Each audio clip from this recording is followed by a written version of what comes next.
Today's episode is brought to you by First Detachment. Are you looking for a supplement brand that truly understands hardworking athletes? Look no further than First Detachment. 1D's real world experience is what I would consider, and they consider, battle tested.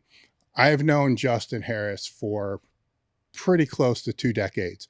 And if there's anybody that I trust with nutritional and supplement needs, it's Justin Harris. If you guys have followed me and have followed the podcast, you pretty much already know how I feel about the supplement industry. For me to get behind any brand, I have to trust the brand and I have to trust the person both. And I'm pretty sure you guys all know why. When it comes to creating formulas and putting products on the market, and there's nobody that I trust more than Justin Harris. While I love all of their products, I'd suggest that you check out the Field Rations and WTH first. Go to www.firstdetachment.com and use the code TableTalk10 to save 10% off each order. The link is in the description. Marek Health is a premium telehealth platform specializing in hormone optimization and preventative medicine. Are you looking to optimize your health in and out of the gym, improve recovery, sex drive, and quality of life? Have you tried speaking to your health professional about this and have gotten the cold shoulder, stereotyped, or just told it's part of getting older? You just go to marekhealth.com/table talk, and you can create your own lab, or you can take labs that we've had set up for them, which are based upon the same labs that I've been doing over the last 15 years. Or you can use their guided optimization. With this, they'll put you in touch with a patient care coordinator, which is actually pretty cool because you get to sit down and speak to somebody that can understand what you're looking for from hormone optimization and the preventative medicine standpoint. After that conversation, they'll determine which labs that you should and which tests you should have done, and then from there, get the labs done. They'll review those labs with you and put you in touch with one of their hormone optimization specialists that can determine which supplementation that you should use over the counter or prescription. marekhealth.com/table talk. The discount code is table talk.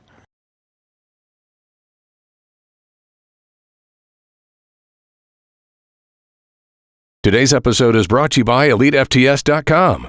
Founded in 1998 with the primary aim to live, learn, and pass on. Please help Elite FTS support this mission by smashing the like button, leaving a comment, sharing with a friend, and thinking of us for your training needs.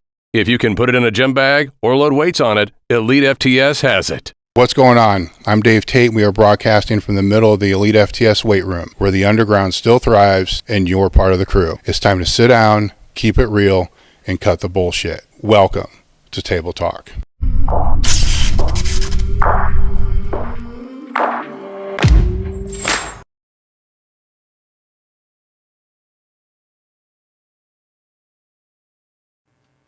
What's going on, guys? We are back with another episode of Table Talk. Today, my guest is Adam Hotchkiss. Hotchkiss. God damn it. I wrote it down. We went over this before. I know. I do this every single time. So now I don't even want to say the other part, right? Because I'm going to botch that up too. So I'm going to go back to say that he's a foot doctor. Podiatric. That's a tough fancy way of saying foot. Exactly. That's a tough one for me to roll off my tongue anyhow. So I did practice it like 3 times this morning too, and then it pulled my brain away from the Hotchkiss. Hotchkiss. Oh, that's where I screwed up. I wrote the C instead of the K. So anyhow, Adam Hotchkiss, which, the background is, foot doctor. He's works with Marek Health, which is where the majority of this conversation is going to be focused on around his longevity and hormone optimization. I don't want to say TRT because I think that's very limiting in the scope of what we're going to talk about. We're going to talk about things dealing with longevity. One of the first questions I'm going to dive into with that is what that even means for each person, because it's a catchphrase, and I don't like catchphrases without having some specific definition of what it is, right? Because my longevity may look different than what your longevity is, and some people will look at longevity as being their longevity as a top athlete, right? And then that moves into a chapter, their That's a different type of chapter. So I think that word being thrown out without context loses a lot of power as far as conversational skills and what people are looking for, especially when we're dealing with different health markers. Adam is my doctor through Marek, so I can sit here and joke and say that he's a foot doctor and screw his name up and all that, but that's all due respect. There's two people that I've spoken to over my life when it comes to hormone optimizations, and it's Eric Serrano and yourself, as far as really having a fucking idea what's going on with where that person is in time, going back again to how that longevity is really defined. Right. And then there's the other area where I think a lot of the listeners may fall when they fall between the chapters. So no longer are they the athlete, and now they're moving into this other area and trying to figure out how to mitigate that while losing a certain degree of their identity and trying to find a different identity. Yeah, that's me right now. I'm down 40 pounds and just on TRT and no longer identify as that athlete. I don't look like it, Every day I step on the scale, I'm like, fuck. Well, I think, I'm glad you said that, because I think it's important to go through your history and how you ended up where you're at without going into super deep detail, because I've listened to 3 podcasts you've been on, so I've already heard it 3 times. But you come from a meathead background. Absolutely. Right? And how that goes into becoming a physician, I don't know how to really put that together. But so let's skip back further than what I've currently heard through other podcasts. When did you start training, just in general? I was around 20 years old, I believe. Yeah, so I was really scrawny all through high school. I was puny. Wasn't until after high school when I started getting my act together. The first thing I did to get my act together was join a gym and start lifting. And whenever I do anything in life, I'm one of those people who overdoes it. I take it 110% or I'm not going to do it. So lifting became my life. And, lifting, there's a lot of science that goes into progressing there. So I started learning the science in that way, kind of a nerd in that regard. So I was scouring the forums, which then led to buying books like physiology and stuff, which then led to actually taking some classes, being a personal trainer, and then just keeping, thinking, I want to excel. So I just continued to excel in school and keep moving up. And I thought, the hierarchy in science is, either go the doctor, like physician route, or the PhD, and I'm not much for research and everything, and thought that I could take my love for fitness and science and put it towards, like medicine. Why not the exercise science? Why not, one of the more easier routes? People get pissed when I say stuff like that. No, yeah, but yeah, I fear at first I even thought like, oh, I'll be like a nurse, and then I thought I got a little bit better, I'll be a PA, and then I was like, no, fuck this, like that mentality. If I'm going to do something, I want the highest degree, and so I just didn't want to take the easy route. So at what point did you change your specialization? Because now we got to be 6 years in where you got to figure out what you really want to do, right? Yeah, so I actually went the like you said, the foot route, the podiatric route, which is different. Why? Yeah, when I was in undergrad, I was shadowing a lot of doctors, and I was trying to figure out what I would like to do, because they want you to shadow people too before going into med school. And I thought I wanted to either do orthopedic surgery or dermatology. Both of those seemed to be cool, lucrative. They're also super tough to get into. I was working for a dermatologist at the time, and we brought in a podiatrist, and he helped us with a nail procedure that the dermatologist was doing. And I got to talking to him, and he's like, yeah, I got to go fix an ankle right now. I was like, oh, so you do skin, like dermatology, and then you also do orthopedic surgery? Like, perfect. That's the 2 things I want to do. Looking back now that I'm here where I am, and my passions went other ways, I wish I would have just gone, been like a GP or something and been done sooner, not had to do a surgical residency and all the things that I do that I don't even utilize at this point in my career. I could have just been like a GP or an endocrinologist. Or I'm going to push back on you a little bit on that one, because the route that you did go exposed you to diabetes, and I don't know if the way that you see the world and the way that you see your patients would have been the same had you not done that. True. Because you're seeing the far end. If I understand correctly, you're seeing your patients on the far end. Not all the way on the far end, but close enough to being on the far end that they could change and pivot where they were. that was what I first started seeing. You Yeah. know, like, yeah, I've kind of told the story where I've seen people where they come in pre-diabetic and we're telling them, hey, if you continue on this path, you know, this is going to have manifestations in your foot. You know, you could go numb, you could lose a toe or something. I see them back a year later. Now they have diabetes, and I tell them, hey, this is really going to happen. You see them back a year later, their foot's numb now, and then they start developing wounds because they're numb and they don't know it. So, you know, they wear holes in their feet. Those become infected. We take off a toe, we take off half a foot, next you're taking off a leg. And at that point, you know, after you've lost the leg, you have like a 5-year mortality increase, which is just insane. Mm-hmm. And it started with, you know, hey, your blood glucose is a little bit elevated. You can revert this now. And it, you know, it kind of sucked for me because I got in this because I was loving fitness and human optimization. Yeah. And I kind of wanted to do that. And I was doing the opposite, where I was just dealing with, like, you know, after people had let things go so far that we couldn't even optimize anything, you know? Yeah. Well, it's, you see where I'm going with this though, Yeah. because now there's the preventative route that's been so reinforced. Yeah. Like, these things could have been avoided. And with a lot of those patients, I'm sure the behavioral changes that they would have to make far exceeded what they were willing to make. It's Exactly. just the truth of the matter. Yep. Maybe if you got them a little sooner, you know, 5 years sooner than whatever that was, maybe.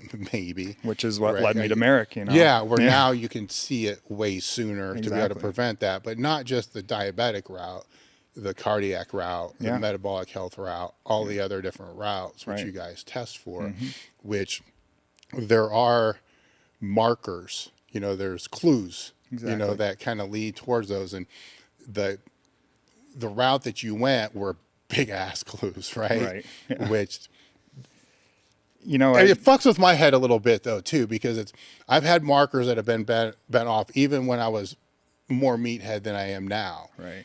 And it probably wouldn't have changed my behavior that much, but it changed it enough to, like, I don't want to fucking lose my foot, Right. you know, because I got to squat, and I can't squat without a foot, Yeah. you know, or so, you know. I think medicine does a disservice for people though, because, you know, just for an example, you know, my wife's here with me today. Yesterday, she went to her annual. She went to get labs drawn. So I give her a list of, you know, get this and this and this, because, you know, I know what to look for.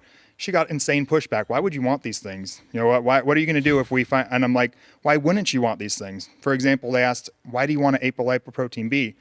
I don't even know what this is. What is this marker? And I'm like, there's a doctor out there who doesn't know what apolipoprotein B is. That's the most important lipid marker there is, you know? And the doctors, like her primary literally said, cardiologists don't even order this, and she's not wrong. So we have heart doctors who aren't ordering the most important lipid marker that there is. There's definitely, Because we're stuck, like, you know, 30 years ago, and if it's not in the textbook, doctors say it doesn't matter. And also, the whole system is set up to be reactive. Like she said, what are we going to do with this? Like, you don't have any symptoms, so we shouldn't test it. That's insane to me. You wouldn't want to know what's going on. You know, it's like, what, you wouldn't want to take a look under the hood and see, oh shit, maybe something is broken that hasn't presented itself yet, you know? yes, there's, God, this is a rabbit hole right here. We're only going to do this. Well, I guess it could, because it's kind of where Marek falls in there. And there's a lot of, you know, the reasons why more so than what I do, but there's a lot of reasons why for that. One of the bigger ones, and this is something that my general physician told me, I don't want to throw names out there, but basically something like 80% of physicians never do any type of research or study or education beyond after they finish. Right. You know, so there's problem number one. So they're just not educated in it.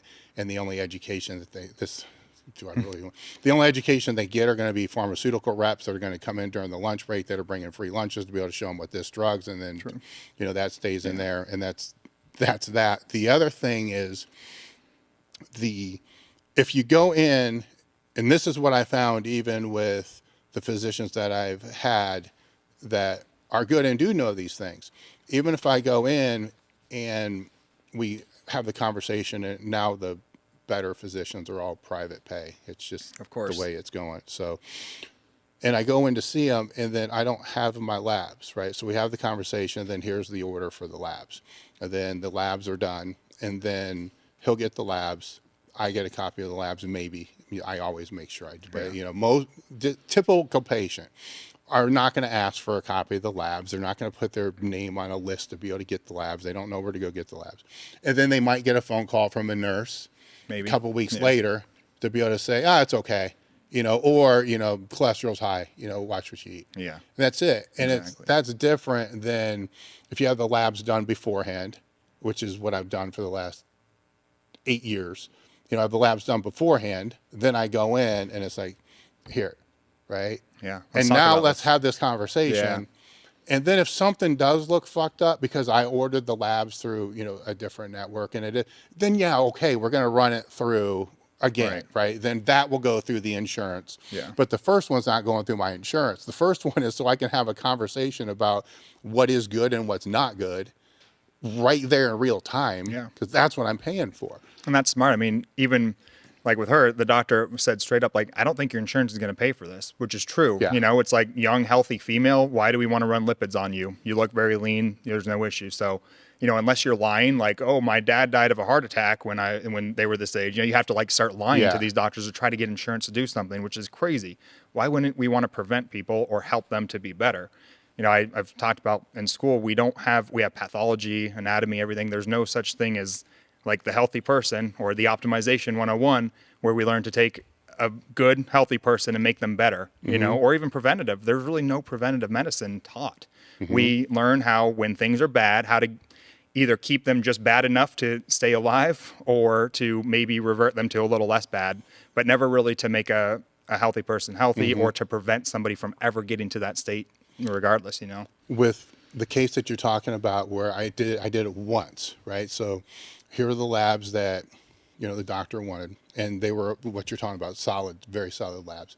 And he's like, look, your insurance will probably, just fuck it, push it through all private pay. Never, ever doing that again, right? Because now I'm getting this bill that's fucking ridiculous. It's insane. Like $3,000. I mean, it's ridiculous. Then I realized that actually it wasn't me. John Meadows told me, like, you're a fucking idiot. Go here, order these labs, but then you got to figure out, what labs to order. Right. And John was able to help me with that at the time. And then my doctor as well. Here's what it is, where, with Marek, there's the Table Talk panel, which the link is in the description, which we'll go through those different lab tests there, which is far more comprehensive than the things I was paying even more for, through these other networks. But don't ever, this is my advice, like, don't ever just say, look, just push it to private pay unless you get a quote for what it is, and then actually quote it out. Because, Marek does a lot of things, but you can get labs from a lot of different places. True. Some not so good, some better than others. Marek, I'm biased. Obviously you're biased, right? Biased. So we're biased there. Even before starting Marek, though, I was starting to hear word on the street, Marek has got the cheap labs. I've been somebody doing like self-service labs for years.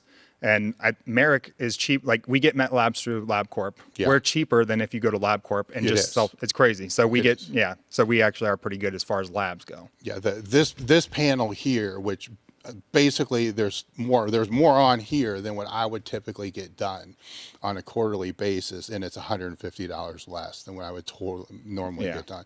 And I think some of it is, in some of those panels, when you set them up, there's crossover. Like, the same things are being tested twice, but don't necessarily need to be, because this is this panel, and say cholesterol's in both panels. Right. Well, of course, the company's not going to say, oh, we could just... Exactly. They should, ethically, right? Yeah. They should. Yeah. Where they don't do that through Marek. So you end up in this weird situation, and then you end up in a situation of, being judged. It's a lot of these things I just hear from other people, because I've been very fortunate that I was not in that situation. My doctor was kind of an asshole, and while he never judged and he would help mitigate, but he was always pushed the same way that you do. Yeah. I mean, you're not going to sit there and say, yeah, sure. If, me 15 years ago, you're not going to say, yeah, great idea to take 2 grams of shit. Right.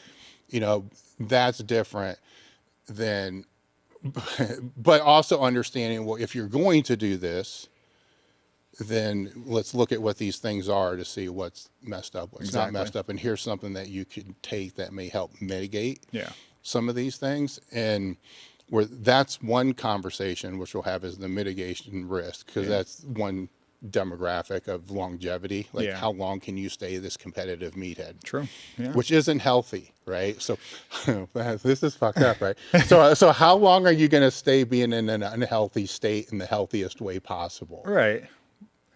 Think about that for a minute. That's kind of fucked up, ain't it? The worst part too is that the craziest part about that is it's under the umbrella of health and fitness. I've always been like, I didn't learn for a long time that like the dudes I was looking at were not the epitome of health. They were probably just as unhealthy as a lot of the other, obese people on the street. Because I'm thinking like, that huge jacked dude who's like, that's health, like, oh, like that is what it means to be like, as healthy as can be. And then later on I find out like, no, his blood work's fucked up. Yeah. Well, as you were coming up through that meathead time, you're coming up, before social media and before it was being talked about as openly, so the advice was a little different. It was way different. It was way different. And, me probably being an education provider at that time, my path was just avoid it. It's not worth talking about one way or another. And I expressed why I felt that way several times on the podcast. It's, as a person that people may look up to as an influence, I don't want to be the person that's going to make somebody make the decision to do it. But I also didn't want to be the person that if I thought they should do it, tells them not to. Right. So just keep me out of this. And there's legality factors with all that as well.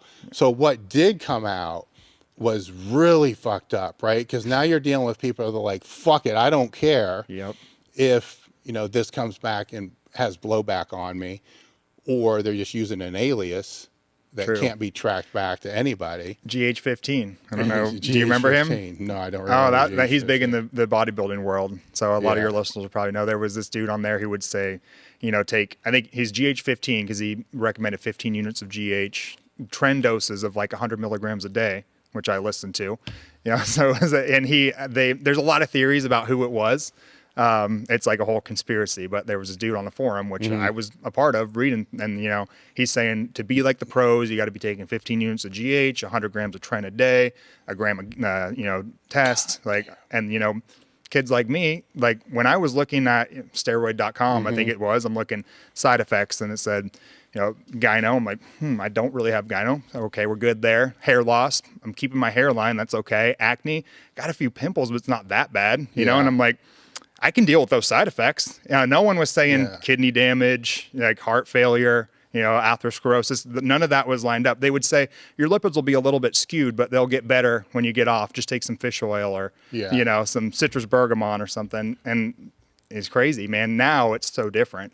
I think it's good and bad. Now we have everybody talking about it. So everybody who ever wants to go lift, like it's almost like a prerequisite. I joke like we used to get excited about pre-workouts and, we like the Cell Tech, everybody would be like, they're that way because, Jay Cutler's that way because Cell Tech. But now it's like, if you start lifting, people think I just need to get on testosterone right away. They just jump straight to it now because it's so available. Everybody's talking about it. But because everybody's talking about it, we understand the risk a lot more than when everybody was hush hush, It's interesting because my perspective on that time is different, but I grew up in gyms, right? Yeah. So I was already on shit for a decade before all this. So I'm reading this, I'm like, there ain't no fucking way. Because that's not what I'm seeing happening with the people that I'm training with or ever trained with. Yeah. It's like, and some of the times it was like, what the fuck? Like, you can't even get this. Like, whatever it was, it's like, you can't find this, right? Or like 15 units of GH. Like, who the fuck can afford this? Seriously, it's an expensive. None of that ever really matched, So I just ignored it because I'm like, these are just a bunch of fucking idiots that don't know. I just said they're just making shit up. I think that now too, I say that now that I've seen so many guys like yourself, I've met, the leaders of the industry and they've talked to me very openly about what they use. They're not using the shit that we all thought they were. No. And not at all. No. And it's like, for me, it was like, it was interesting to read, but then the reality would set in like, well, if I do this, then I already know this works. And if I switch everything and then this is the nationals or whatever I'm training for at the time, this is more of a risk for me than people really see. Like this I know can get me prepared. Yeah. This maybe could get me more prepared than before, but could it really? Right. And then I would ask and then by like how much? Like there ain't no way 10% more, No, right? yeah. It's not putting 200 pounds on my total. Yeah. It's like, so what is the percent? Then is it worth, you know, being able to do that? I'm like, well, fucking DECA, test, and deep, you know, the staples. Like, I know what they are, you know, so fuck it. And the one that always got me was, it was a little bit longer period where people started looking at half-lives. You know, now if you run this half-life, like 3-week stacks based upon half-lives, and you start with a short, fast life, and then they build all these complex cycles. Yeah. And I would look at it and be like, fuck, man, maybe that's the part I'm really missing.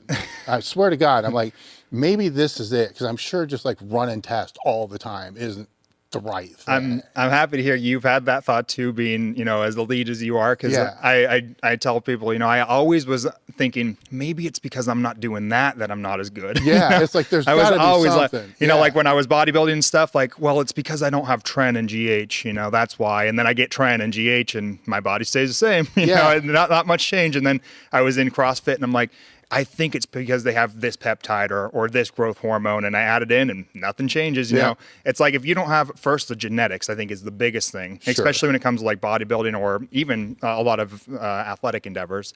If the genetics aren't there, there's no amount of drugs you're going to put in that are going to, you know, supersede the genetics.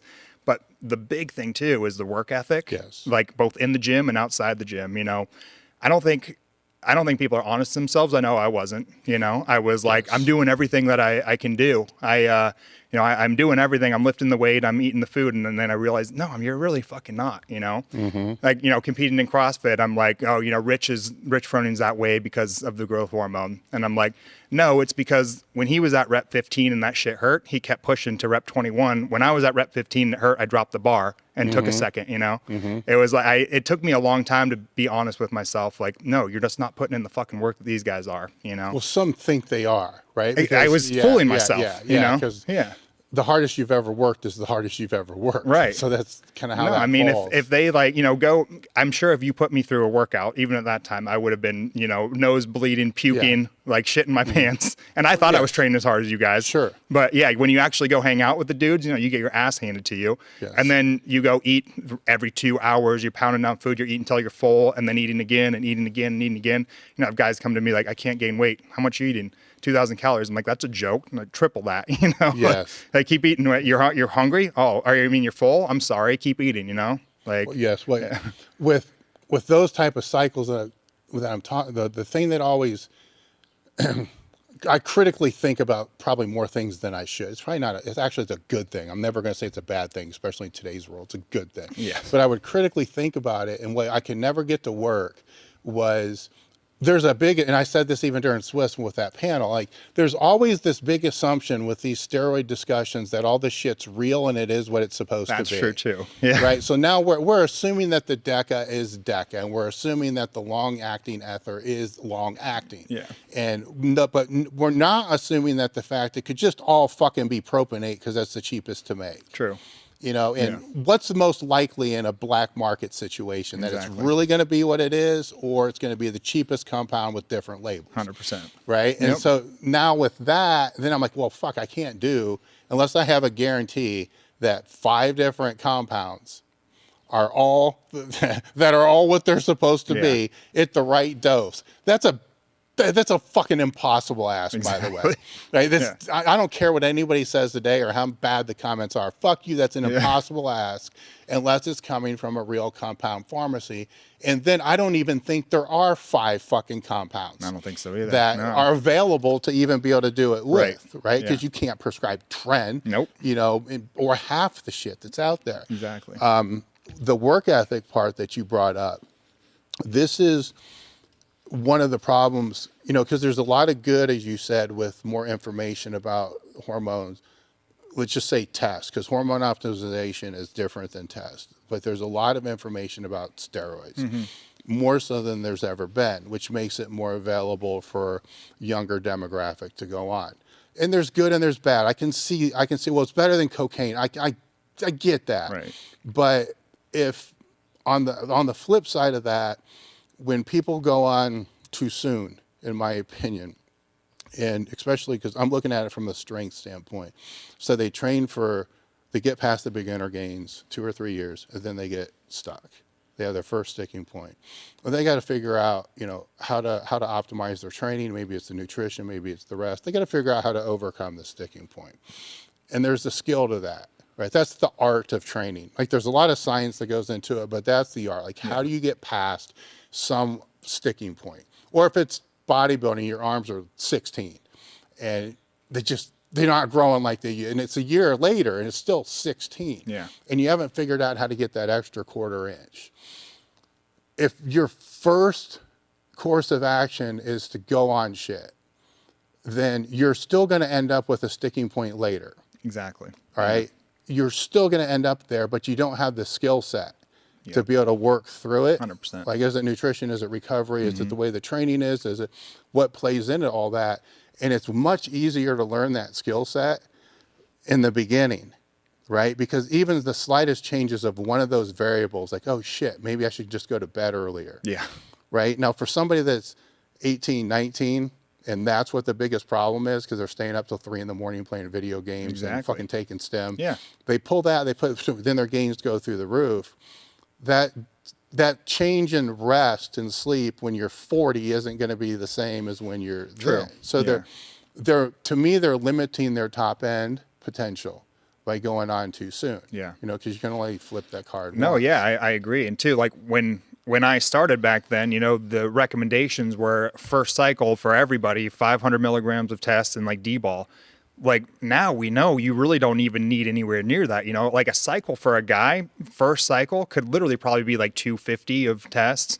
And that's it. And they could, if they've got the training dialed in, like if you're already maximizing your training and your natural, your training, your nutrition, your recovery, all that, you're maximizing that. And then you throw 250 tests in there, you're going to make a solid amount of gains, and then exhaust the shit out of that 250 before ever going to 300, and then exhaust the shit out of 300 before 400, and then maybe you start getting estrogenic side effects. So you add in a new compound like a Primo or something.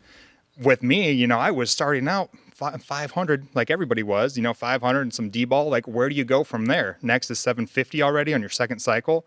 And then what? You're doing a gram of tests already, and I'm still pretty scrawny.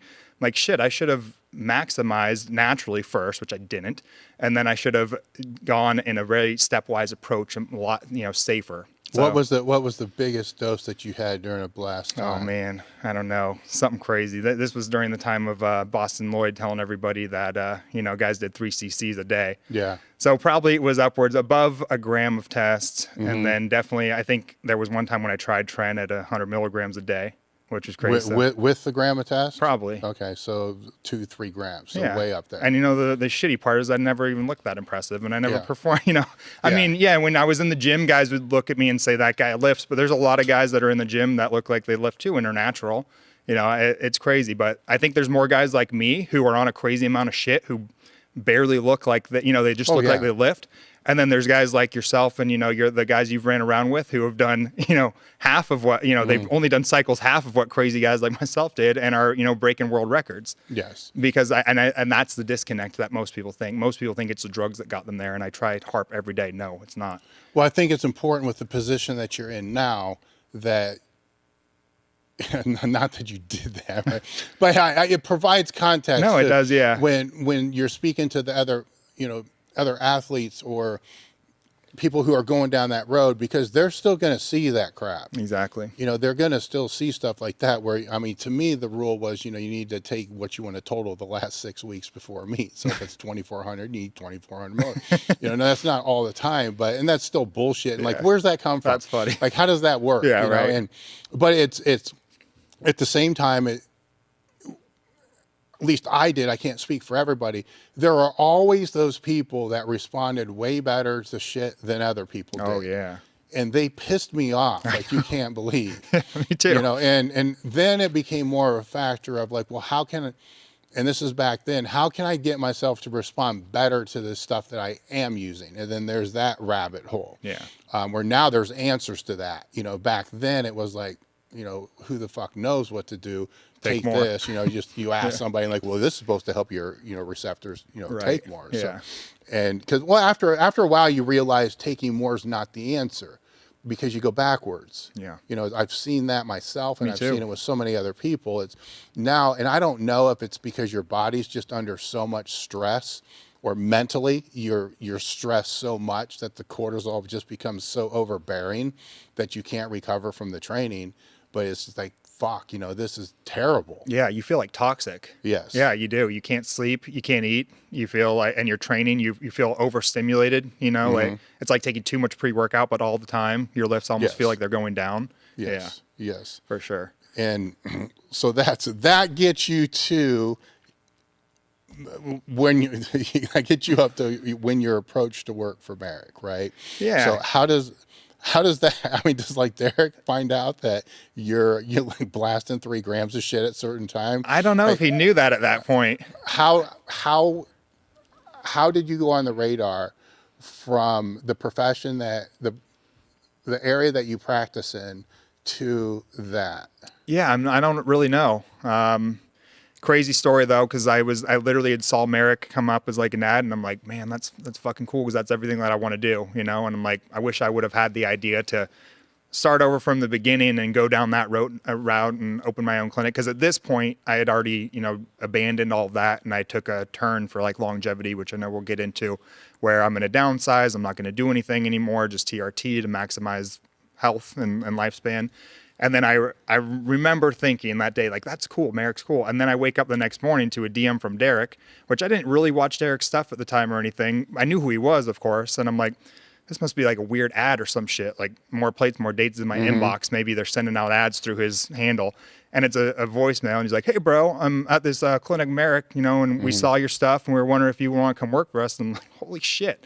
You know, my wife says I manifested it, and I don't believe in all that stuff. Yeah, but maybe, I should start believing it, because I'm like, damn, that was crazy. But yeah, I think he just saw, you know, there's a guy with a doctor in his handle, and he looks like he lifts, and those traps look like they're, you know, androgen traps, and maybe this would be a good guy to, you know, come work at Marek.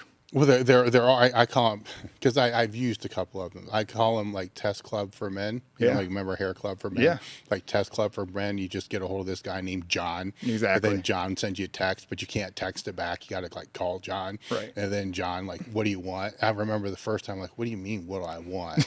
Right? Because I know what's offered, because, you know, I have prescriptions for some. And it's like, well, I can get you like Tren, I can get you Equipoise. I'm like, what? Huh? Like, huh? Like, we are compound pharmacy come in, like, huh? You know, and it's like, and then of course it's like, well, I don't want that, but yes, and you know, so I'm still getting shit, right? Yeah. But you know, one of the first reasons, to be completely transparent, I had a prescription going way back, was because I had a family and kids. You know, that's all, because I was still competing. So yes, I was going to take over what the prescription was, but at least I'm legal in case anything happens. Yeah. You know, there's that. And that wasn't even my idea. That was the idea presented to me by somebody else. It's a good one. You know, that at least this, and it also was at least this is your base.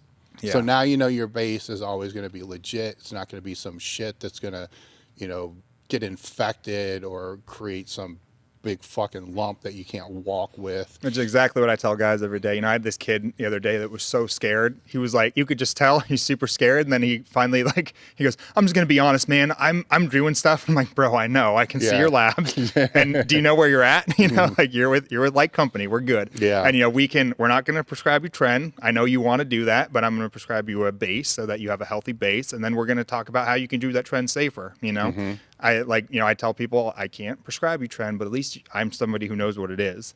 You know, like, bring up Tren to your primary care and they're going to be like, I've never heard of that. You know, so that's that movie Tron, or, you know, like they don't know what Tren is. It's not approved for human use. There's, I'm lucky because of, you know, who I've had over the years. So but I'm a fucking exception. Yeah. Because I hear all the other things, and the stupid shit, and this is part of the reason why I wanted to hook up with Marek from the start, but the stupid shit that I'll see, you know, is somebody purposely trying to tank their test levels just so they can go in to get a prescription for tests. And I'm like, this is the fucking stupid. Like, I understand what you're trying to do here, but because testosterone is going to be the jumping off point here. Like, what makes you think that just that number is the number that's the problem? Right. right? Especially as they get older and they're feeling tired, they're feeling worn down, and it's that total test number they think is the number. I'm like, well, there's a free test number, there's a test number, but then there's fucking estrogen. There's a lot of other factors at play, but all you want to do is to tank this test number, which I think if it was under 250, if you had a doctor that was open to it, may write the prescription, but I do believe that's now changed to 150. Oh, I think it depends on the doctor who you go to, you know, because there's definitely a lot who, you know, it's below even the pathetic ranges on the lab. I have guys come to me like, yeah, I've gotten below this range on, you know, LabCorp's range. I'm an actual low, and my doctor keeps telling me just sleep more or something, you know? Yeah. And that's going on for years. They keep retesting. It keeps coming back low, and my doctor won't do anything about it. Yeah, I don't know this for a fact, but I believe on the podcast I had with Eric Serrano and Ken Kanak, and Eric went on a little bit of a rant, that the recommended low had dropped substantially.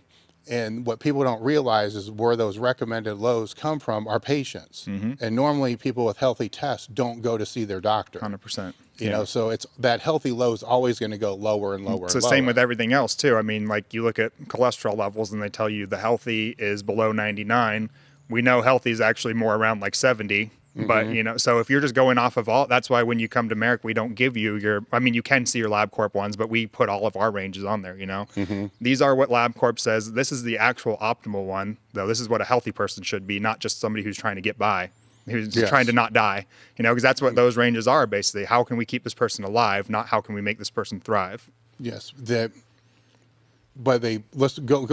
testosterone first. Let's go into that. So when the testosterone is tested, and what these people are trying to do, or even if they're coming to Marek, you know, some are coming to Marek because they think their testosterone's low and that's why they feel like shit. And it very well may be the case.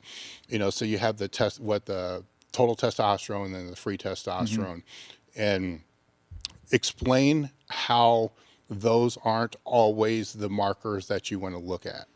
Yeah, I mean, it's not always testosterone for sure. You know, I've seen literal professional athletes come through who are the epitome of a man. They have great musculature, they're performing well, they feel well. I'm pretty sure they're being honest to me about if they've used anything. You know, they're at like a 400 and they're like, dude, I feel fine. You know, I wake up hard every morning. I'm happy. And then I see other guys where it's like, you know, they have a 700 and they're dragging. So it's not only the testosterone. I think it's just due to the media and everything. You know, the fact that testosterone is illegal makes it a little mystical, and everybody thinks testosterone's the culprit always. And so everybody thinks it's my testosterone. Is it that, or is it the fact that you eat like shit and you're pre-diabetic and you sleep 4 hours a night and, you know, you haven't been outside because you're locked in a cubicle? You know, like, is it all this other stuff? So let's examine all that first too, which is what I liked a lot about Marek, because there's so many clinics that all you got to do is hit this certain testosterone number, or actually all you got to do is have symptoms. You know, say I'm tired and I have poor erection quality sometimes, testosterone script. Where at Marek, you know, we're like, hold on, that 500 is actually not too bad. Maybe we could get it up, or maybe it's the fact that, you know, your A1C is in that pre-diabetic range, you have some insulin resistance, it looks like you're not sleeping enough. Let's work on this stuff first, you know. And we try to help them to know that it's not always testosterone. And like you and I know, you know, if you've done the crazy cycles too, you honestly don't feel that much different. Sometimes you actually feel worse with higher levels, like we've already talked about. Yeah. You know, I was so disappointed on my first cycle of 500 because I was like, why the fuck didn't I just morph, you know? Yeah. It was like I did gain weight. I gained a shit ton of water weight. I looked a little puffier. I was a little bit stronger. But I literally was under the assumption that, you know, I was shaking the first time. He was like, here it goes. You know, I'm going into that realm. Yeah. I do it, and I'm hoping that, you know, a few weeks in, suddenly I'm going to start looking like Arnold. And then I'm like, wait, I just look a little bit puffier after the end of this, you know, 12-week cycle. So I'm trying to tell people, like, dude, if you want to take your 500 to a 700, you're not going to feel much fucking different, you know? Let's figure out everything else, because testosterone, though it's an important hormone in men, of course, it's not the end-all, be-all.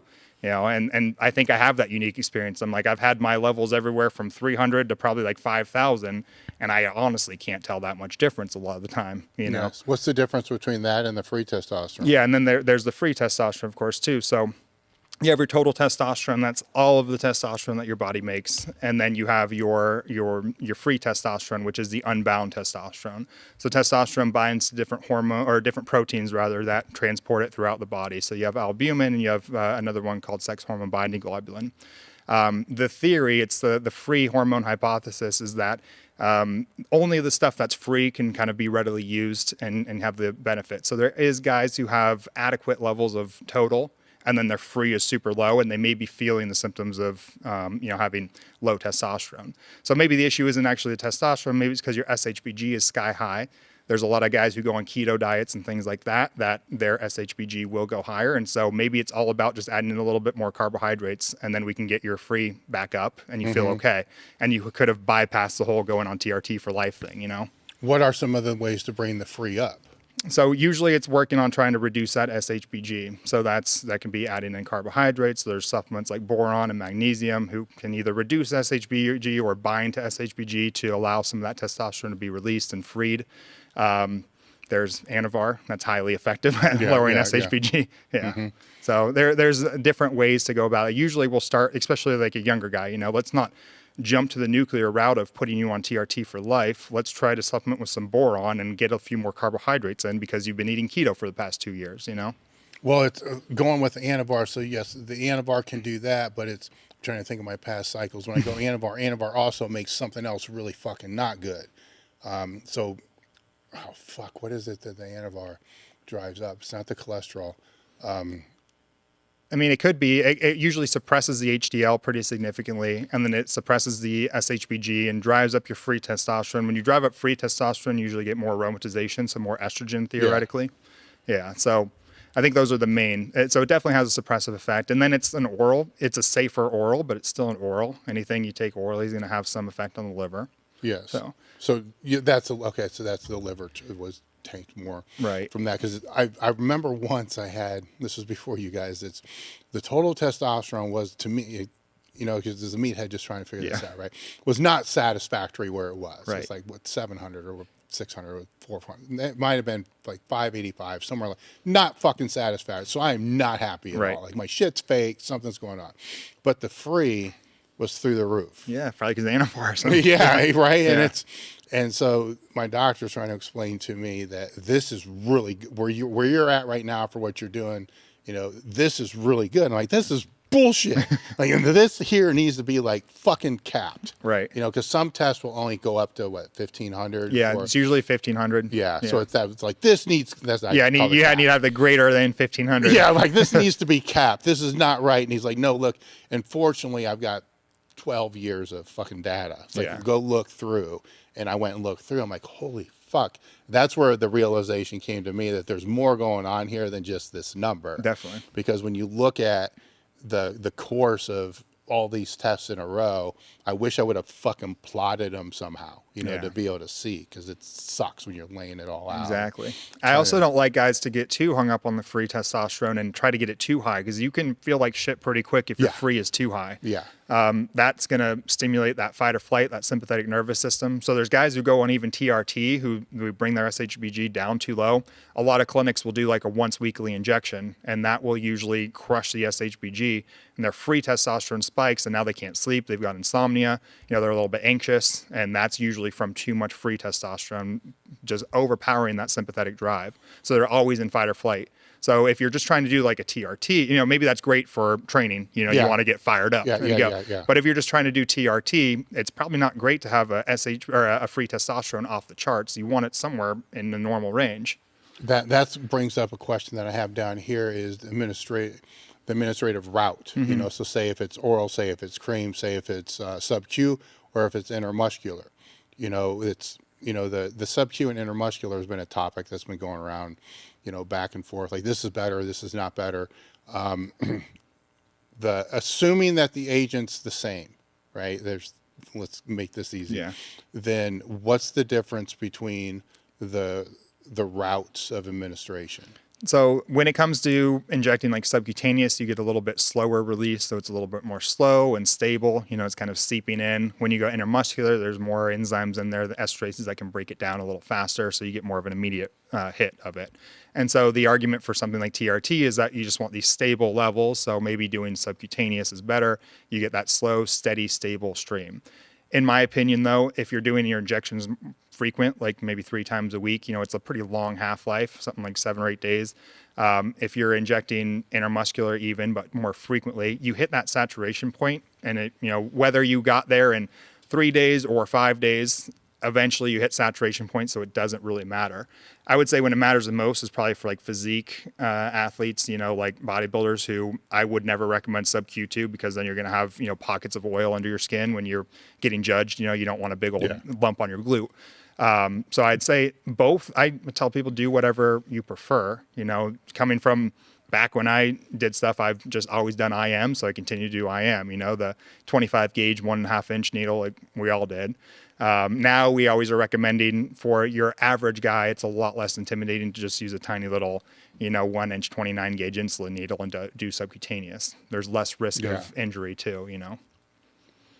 There's another variable that's playing through my head as you're laying that out is, I know people, I'm one of the people that have been on this shit for decades, right? So I don't look forward to fucking taking one time, right? Yeah. And one time, like, I can't wait. It's like the greatest thing in the world. Now it's like, fuck. Exactly. Shit, it's like 3 days late, it's a week late, where that's me all the time. So that's where I would think that maybe the sub-Q, because it's less evasive, I guess. Yeah. Where orals definitely would be the easiest, right? But then you got the higher toxicity level of liver. Yeah. So that's not always the best route because of that. Because I was even now, I'm always way more compliant with fucking orals than any of the other stuff. But the sub-Q is not a big deal. True. Yeah. So the other one is like this process. You got to grab this. And it's not exactly a fucking deal. I'm making it out. But it is. No, just the other day I hit a fucking nerve in my glute and I was limping for 2 days, Like I for years I've injected there, never been a nerve there. Suddenly I get, because, I hit it and the whole like muscle tenses up and the needle shoots out. And I'm like, holy fuck. And I'm limping around for a day. Like if I didn't have to do that, I would love to not do that anymore, So that's where I wonder where, because the way that this information comes to me most of the time is somebody will say, man, I just started doing sub-Q and it works way better, right? Where my follow-up question will be, well, how consistent were you when you were injected intramuscularly? Right. Like once every other week. I'm like, for real every other week, or did you forget sometimes? Yeah. And even that's a long time. We're recommending at least, like we're usually saying to start for most guys 3 times a week is kind of like your ideal. That way we can get your levels up to where they need to be. Fuck that. And then keeping it constant. Yeah. But if you're doing it 3 times a week with a sub-Q, that's not so bad. You can on Sundays load up like meal prep, test prep. You can have everything and then you just can pop it in. I got a fucking story for you on that. All right. So going now, since you were open with your stupid shit, so while I was Bast and Blast Dave mode, before, I hate the word retirement, because like retire from what? Yeah. A sport that didn't pay fucking anything. I had the walk-in closet. Yeah. Because I was so bad at just missing shots after a while. Because it's like, God, and it's part of, I don't want to say it's part of the game, but it's part of the game at that level at that time. Yeah. I'm like, what I'm doing is not working. Because I got to get the little fucking shaving kit, open it, do all.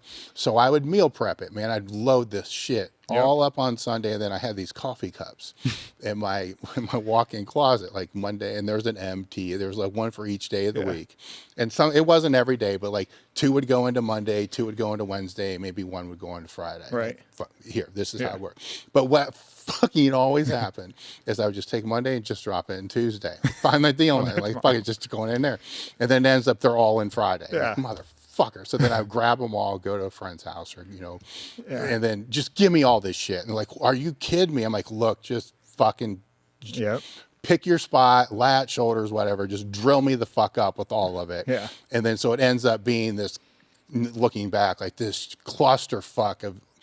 They're all different fucking esters too. So it's like, this is supposed to, I'm trying to like figure out, this is longer, this is shorter. Right. This is just a fucking mess is what it is. But I guess when it's at this peak level, it's not going to matter, right? Because what's the peak? What's it going to drop down to if it's through the roof in the first place? Yeah, that's true. So I guess when you're dealing with, when people are trying to optimize, then I think being super specific on what you're talking about matters significantly. Yeah. If they're going to be taking 3 grams, then Yeah, I know. That's like, they're oversaturated. Yeah, exactly. Yeah. Fuad and I were having this conversation, and I'm like, when it comes to a bodybuilder, like, it really doesn't matter. You're saturated.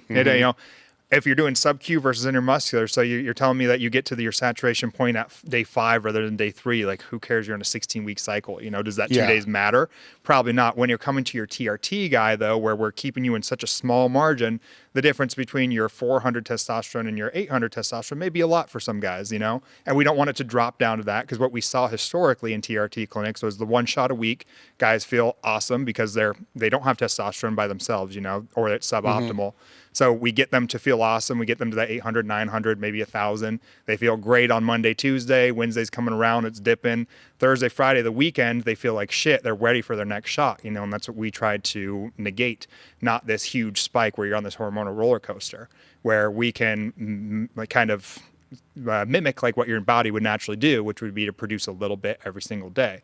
And then we minimize that dipping. And when we minimize that dipping, usually there's no need for an aromatase inhibitor or an estrogen blocker, essentially, too, because we're not getting those huge spikes in testosterone, which leads to huge spikes in estrogen. Instead, we're getting your testosterone gradually going up and then just maintaining. And then estrogen does the same, and we're not getting, nipple sensitivity or any like extreme water retention, all the estrogenic side effects. So when it comes to a bodybuilder versus a TRT, totally different. Totally different. Yes, and the TRT should be lower, right? Yeah, because, lower and you're stable. Trying to minimize. But the one thing that I didn't expect, and when I should have, right? Because so I have this powerlifting time frame, then I have this fake bodybuilding time frame after the powerlifting time frame, which was way more unhealthy than what I was doing before. But it's just because chemicals and stuff like that, right? Just the nature of it, the way it worked. But what I learned from that I didn't ever see from that strength powerlifting side was the synergistic impact that you can have from, testosterone, insulin, growth hormone, all these different things, thyroid, all these things put together. And then what that showed me was when there's synergistic impact happening because of optimizing it at a higher level, I didn't need as much of any of the compounds that I thought would have been required, but yet still higher than most, right? Yeah, so it's funny you figured that out, though, because that's like now when we talk about risk mitigation, if we're talking to a bodybuilder, powerlifter, whatever, it's let's not just hit the frickin', the pedal on androgens nonstop, because it used to be like a gram of test. Like I said, now it's more like, well, let's go up to test to where, you start getting side effects. So for some people that may be 300, maybe you can tolerate 600 depending on who you are.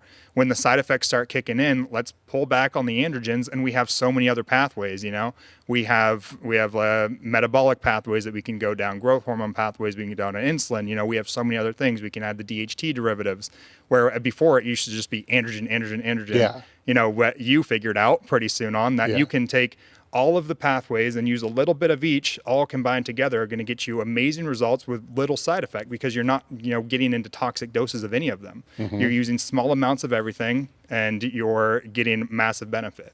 Well, that's one of the biggest things that attracted me to you guys, is because once I came off of that phase, realizing that I really don't care what I look like. I mean, I'm the strength person. Like, I really don't fucking care. I do to a point, but not to the point that people would normally think. I mean, I got shit tore off of me and all this stuff, fucking prosthetics. I don't care. Right. I want to feel better, for sure. I want to be able to think better, which is the most important out of all of that. Yeah. And be able to train the way I want to train, which is hard,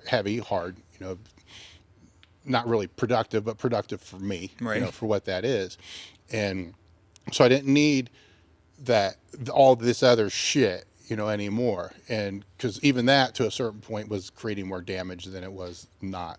But the optimization, being able to find that orchestrated balance. Yeah, and you can do that, but you can either do it with all the exotic chemicals and stuff, like, using, I've heard of guys nowadays, making it to the Olympia stage on 10 milligrams of tren a day, like super Like they're super small amounts. So you can either do it that way where you're using really small amounts of everything and just, minimizing side effects, or you can do it more of the quote unquote healthy longevity way where we're utilizing things like L-carnitine or Cialis, and all of them have a synergistic effect to where you can feel really, really good, not have any negative side effects, and actually improve your health and longevity.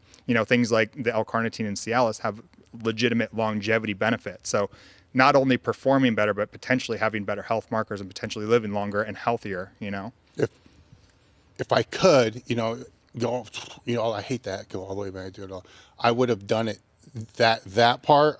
Yeah. Training wise, no, and the reason why I always say I hate this, can't go back, because I didn't know, right. I knew based upon the best knowledge I knew at the time, and I wasn't being a complete fucking idiot. I had people helping, but things have changed a lot in the last 20 years as far as the openness between, doctors who are in this area, express this worked, this didn't work, because you guys are still kind of figuring it all out too. 100%. It's not brand new territory, but it is more communicated. Territory, which is cool as fuck, right? Because a lot of people have been doing this for a long time, and we're always, I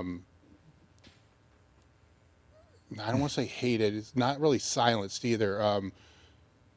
What do you call it when you make a doctor look like a complete fucking idiot? I don't know the word for it, but no, I get what you're saying. Yeah, whatever. Like they're out of their fucking mind, right? Or they're holistic. The holistic can be twisted, right? So like a hippie holistic, whatever. So that's kind of where that was falling into there, where now there's all these other things that can go into it that make a huge difference, because if you're mentally fucking aggressive all the time, then that's not going to help your training either. Right. But I thought it did, right? Because then I'm ready to fucking live all the time. Yeah. No, you're not. You're just exhausting the shit out of yourself. Tren and Halo. Well, trend's a weird one for me during my time, because before it was called parabolin, right, a long time ago, and it was expensive. I've told the story a few times. It's 76 milligrams, like $15 or whatever it was. I'm like, fuck that. I can buy Stenox, which is Sten, basically parabolin. Not parabolin, but is it Winstrol? It wasn't Winstrol. It was a very cheap fucking test, is what it was. Oh, okay. So probably propionate. Okay. So for 250 milligrams, I can pay $5, or I can pay $15 for the 76. Like, I'm buying way more of these. 100%. Right? Because to me, it's all milligrams. That's what it was. Yeah. Little did I fucking know, right? And then when the next phase came, the only way that you could really get trend for whatever it was through cattle implants, and so then boil them down and to the point. You don't. I'll tell you that story too. So, so there's Heferoid, then there's Finaplex, right? So that the Heferoid was testosterone propionate with estrogen. The other one was Trembolone or whatever it was, and it's like, fuck this Finaplex. The Heferoid had more milligrams, and I was told, the estrogen's not bad because you're just going to hold more water. I'm like, fuck yeah, bigger bloat, doing this. But I didn't go about doing it the way that other people did, right? So I don't even know if I should fucking say that. I freebased it basically on a fucking stove, right? So you got a fucking bunch, you used to burning it on there, and then after it would fucking dissolve, it'd become a little cloudy, and then you'd have to pull it fast, right? But then you'd... If you waited too long, the syringe would melt. It's fucking. Makes sense. So you had to go straight to the 1, 2, 3, 4, 5, like right under the cold. The cold water's got to be running while you're doing this, right? So it's super cold. So then there's like 1, 2, 3, 4, 5, then boom, you better fucking go, because if you wait, the syringe is gonna melt. If you wait, if you go too fast, the syringe is gonna melt. If you wait too long, the fucking binders are going to start to coagulate. Meanwhile, you're not thinking in your head it's going to coagulate in your fucking ass anyhow, which it did. And the way you made those, just so everybody knows, is the way that your dealer is making your underground testosterone right now. Pretty much. On their kitchen stove with the macaroni and cheese right next to it and everything. Yes. And that's why when people come to us on underground, their inflammation markers are out the roof. And the kitchen's a fucking mess. Exactly. There's fucking dishes all over the place. Right. You're assuming the macaroni and cheese isn't 2 days old that's sitting in the pan, but it is. Yeah. But this is what it was, so there was that. And then after dealing with, because I knew to me test works. This other thing, I don't know. But either way, this sucks with what I'm doing right here. Like, this sucks. And, you know, I'm not putting double the pellets in there because that's going to be even more bad. Yeah. And so it was that, goddamn, that was a terrible time. That was a terrible time. And there's nothing. This is what's so funny, because here I am in the world's strongest fucking gym, and this is all I can fucking get is shit I'm buying from Jeffers catalog. Right. You know, and I'm like, this is so fucked up. Like, nobody can get like nobody can get the real shit from Mexico. Like, right. What the fuck? You know, it's weird. At least my experience has been that looking back now, I go like, wow, my headspace was in a really fucking weird place. You know, you're doing shit like that where today you'd probably say like, fuck that. That seems really crazy, you know? Yeah. Like things that I mean, the neurological changes, which is something we don't address even. I mean, a lot of times we talk about kidney and heart disease. We negate, you know, the thinking part, which I know you've brought up. And that's something, that's actually what started my genesis of wanting to get into longevity, is I felt like I was getting stupider. And I'm like, this is, you know, things that I learned a few years ago in school, I forgot, and I can't make it through a full sentence without stuttering. I'm lost for words, every other word, you know, something's going on here mentally for sure. I do wonder. I really do. I think it's 100%. I think it's not even a question. And like, when you just, I mean, there's the acute effects, right? Like we all know certain compounds make us feel a certain way. It's weird though, in my experience, when I was in it, I didn't really notice it. Looking back, you know, I look back like, man, I was looking up some weird shit on Pornhub at that time, you know, or like, you know, I was getting really deviant, you know, I was cheating on my girlfriends at that time. I was really crazy. Or like when I got in a fight, I really popped off, you know, like it was, I didn't think I had any neurological changes that are occurring. You know, you always think like, no, I'm cool and collective. I don't get the effect, you know, the mood effect. But you look back and you're like, man, I was doing some weird, shady shit that this person wouldn't do. You know what I mean? Exactly. And I wonder, right? Because I started young, you know, I don't want to put out how soon, but I started, you know, young. So I started before, I don't know when the brain stops developing. I just know that my fucking 18 and 20-year-old are still not there yet. Right. So I've heard 25, it changes all the time.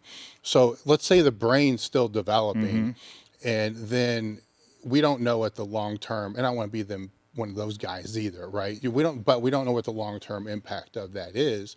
You know, if you're taking something that's making you feel more aggressive all the time, that can have an impact. Yeah. They're still fucking hormones, you know, they still have an impact on all this stuff, you know, and if you're, the other thing with kids, where I said before, they can do worse things, but they're still not, many of them are still not through puberty. Exactly. So what is the negative consequences of taking fucking hormones before they've actually completed going through puberty? Right. You know, is that when they finally do decide to have a kid or whatever, to, you know, they never will, because they never went through that entire process naturally. And there's a lot of assumptions being made. Like, a lot of these things are reversible, but at what point? Like, what if you never completed that process? Exactly. And then you never went off. So you started, and it's, you know, I remember when I was coming up in the sport, I had somebody tell me, I've only done one cycle. And I'm like, wow, that's crazy, man, because usually it's 8 weeks on, 8 weeks off. Yeah.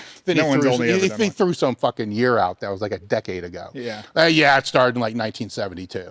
I'm like, okay, you know, but you know, those I wonder. I don't think the neurological is a debate anymore, really. I mean, when we look at the literature, it's pretty well documented. I actually found it interesting that you were using tests with estrogen. I think that's actually pretty cool.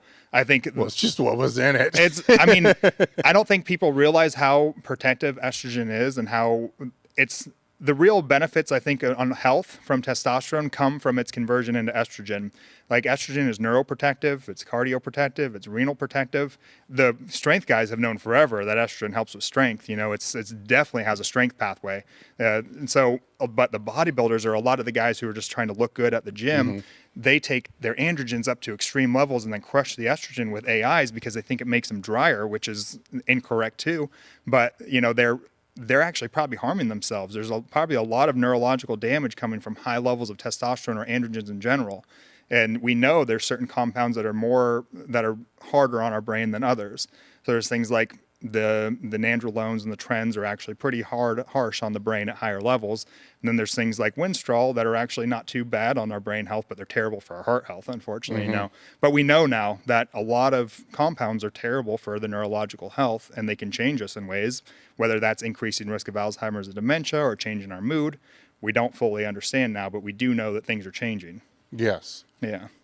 I think, and that's why I thought it was cool. Like, I think a lot of I kind of theorize, and there's no evidence to back this, but we don't see as much health effects in powerlifting, I don't think, in strongman as we do bodybuilding.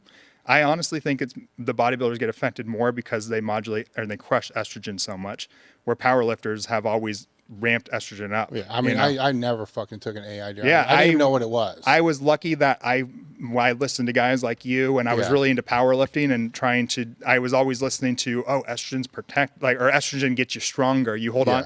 I mean, I don't even know if you guys knew why. You thought maybe it increases water, which gives you more weight, which gives you more leverage. Yeah. Where really it's actually like, the estrogen receptors itself are hypertrophic and strength pathway, which is pretty cool. So, I mean, and that's just my theory, and I can't prove it by any way, but I do feel like usually strongmen and powerlifters are a little bit healthier and have a little bit more longevity. Yeah, for my bro science, during the time was the last 6 weeks or whatever before meet, dose was definitely going to go up, and that's the bro science there. So overall total dose was going to go up to what I wanted the total, but not really, because it would fade like the last couple of weeks. And the quote I would use is that's when you up the tabs and lower the jabs, right? Because I couldn't understand, if this has got a long half-life, then what good is it going to fucking do? Right. It's only going to help me after the meet, and I'm going to go on a cruise after that anyhow, so who gives a shit?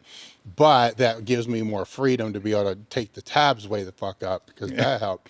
And then throughout the rest of the time, the side effects were, outside of losing fucking hair, which, that is what it is. I didn't really give a fuck about that in the first place.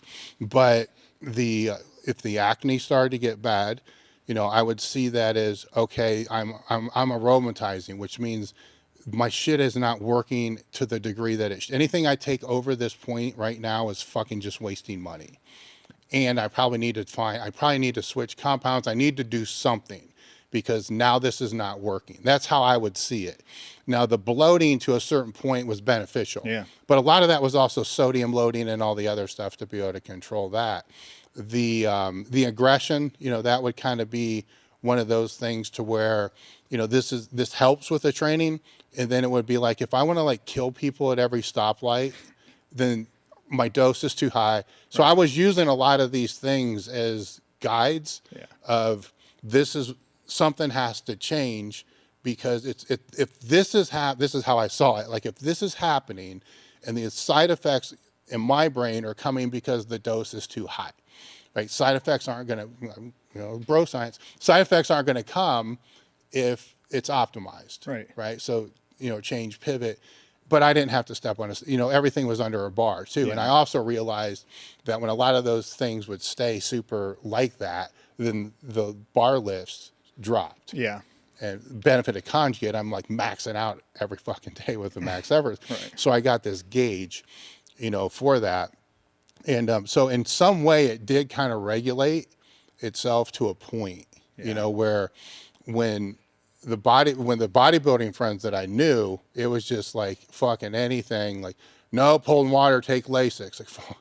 Like, fuck you, I'm fucking have acne, I need Accutane, so they were kind of mitigating in a way. Yeah. But just to be able to keep ramping higher though. Right. That's the one thing that I had, which I don't know, because I don't know if the deaths are still happening at the same rate that they were, like in bodybuilding. It very well could be, but we just don't hear it. Right. That's the nature of politics. That's the nature of the internet. That's just the nature of how things work. Usually it's always happening, but we only hear when it's conveniently popular for us to hear for whatever reason. Yeah. But I was wondering if the reason why these were going up is because mitigating of side effects it has become part of the conversation. And then I'll put myself in those shoes.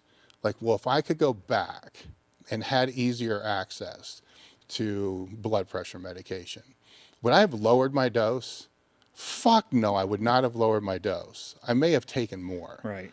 If you see what I'm saying? I don't know. Yeah, I remember we talked about this before. You thought that maybe because of all the mitigation strategies was actually causing more death was the kind of your theory, right? That because people were pushing higher. Right, pushing higher. My only pushback, I guess, would be that a lot of when somebody dies of heart disease, that's like 20 years prior that, and bodybuilders are accelerating this. Yeah, but like I tell guys, that are, my age or younger, we have a 25-year-old and their lipids are skewed and they're like, oh, that's okay. I'm only 25. And I'm like, you realize that like atherosclerosis is a disease of exposure. So the longer that cholesterol is in those arteries is where it builds up, and this is what the cholesterol levels right now are what's going to kill you when you're 50 and 60.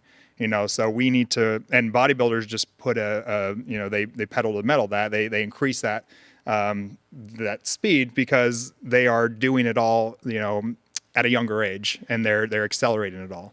Let's segue into the cholesterol. So the bro science ahead with that coming up is, cholesterol's a precursor. Cholesterol's a precursor to testosterone. Right. So the higher it is, the better it is. Like, fuck yeah, you just have high cholesterol, and so it's, and that was one thing that, I was getting pushed back on with the doctor was the cholesterol, because it was way higher than it should be. But that becomes this weird one too now, because you'll have, say I have a cardiologist that's very fucking pro statin, then I'll have other people that are very anti-statin. Then, thank God I got people in the middle, to be able to kind of balance, to be able to say, okay, I see what's going on here. But to the typical lifter or people that are trying to navigate this landscape have no idea, what the hell's going on there. They just hear your cholesterol's high, then some buddy of theirs is going to say, oh, fuck it, that's all a myth. Right. So explain cholesterol, to us. Yeah, so let's see, where would I want to start with that? Start with the basics, right? What they're going to see on their test they go to CVS, right? Or wherever the basic test. Yeah, so we get a lipid panel, you'll see an LDL cholesterol, an HDL cholesterol. So those are low density lipoprotein, LDL, or HDL is high density lipoprotein, which has to do with the density of it. Is this one basically heavier or lighter? And a lipoprotein is because it's a mixture of lipids, lipo, like fat, cholesterol, which is a lipid, and protein. We all know that, you pour olive oil on water, it's not going to mix in. Lipids are hydrophobic. They're afraid of water. They don't mix well. So the body's a way to deal with that is to wrap it around protein. We all know protein mixes really well in water. So we can get lipids through the body by coating them in protein. They'll go throughout, the blood a lot easier. So that's why they're lipoproteins. The high density ones that are, heavy, bigger, they have more protein, less lipids. So they're not as quote unquote dangerous. And then the LDLs, the low density, they have more of that lipid. And they also have a protein associated with them called apolipoprotein B, which I touched on earlier. That ApoB is actually, for just layman's lack of better terms, it's the part of the LDL that's quote unquote bad. It's the thing that sticks to the arterial wall and allows that cholesterol in, which would later on downstream mount an immunologic response and form a plaque and et cetera, So that ApoB is something that we should really be focusing on. Going back to, what you said about hormones, the funny thing is, guys like you saying that when you're getting your hormones from your syringe, you don't need to make testosterone anymore.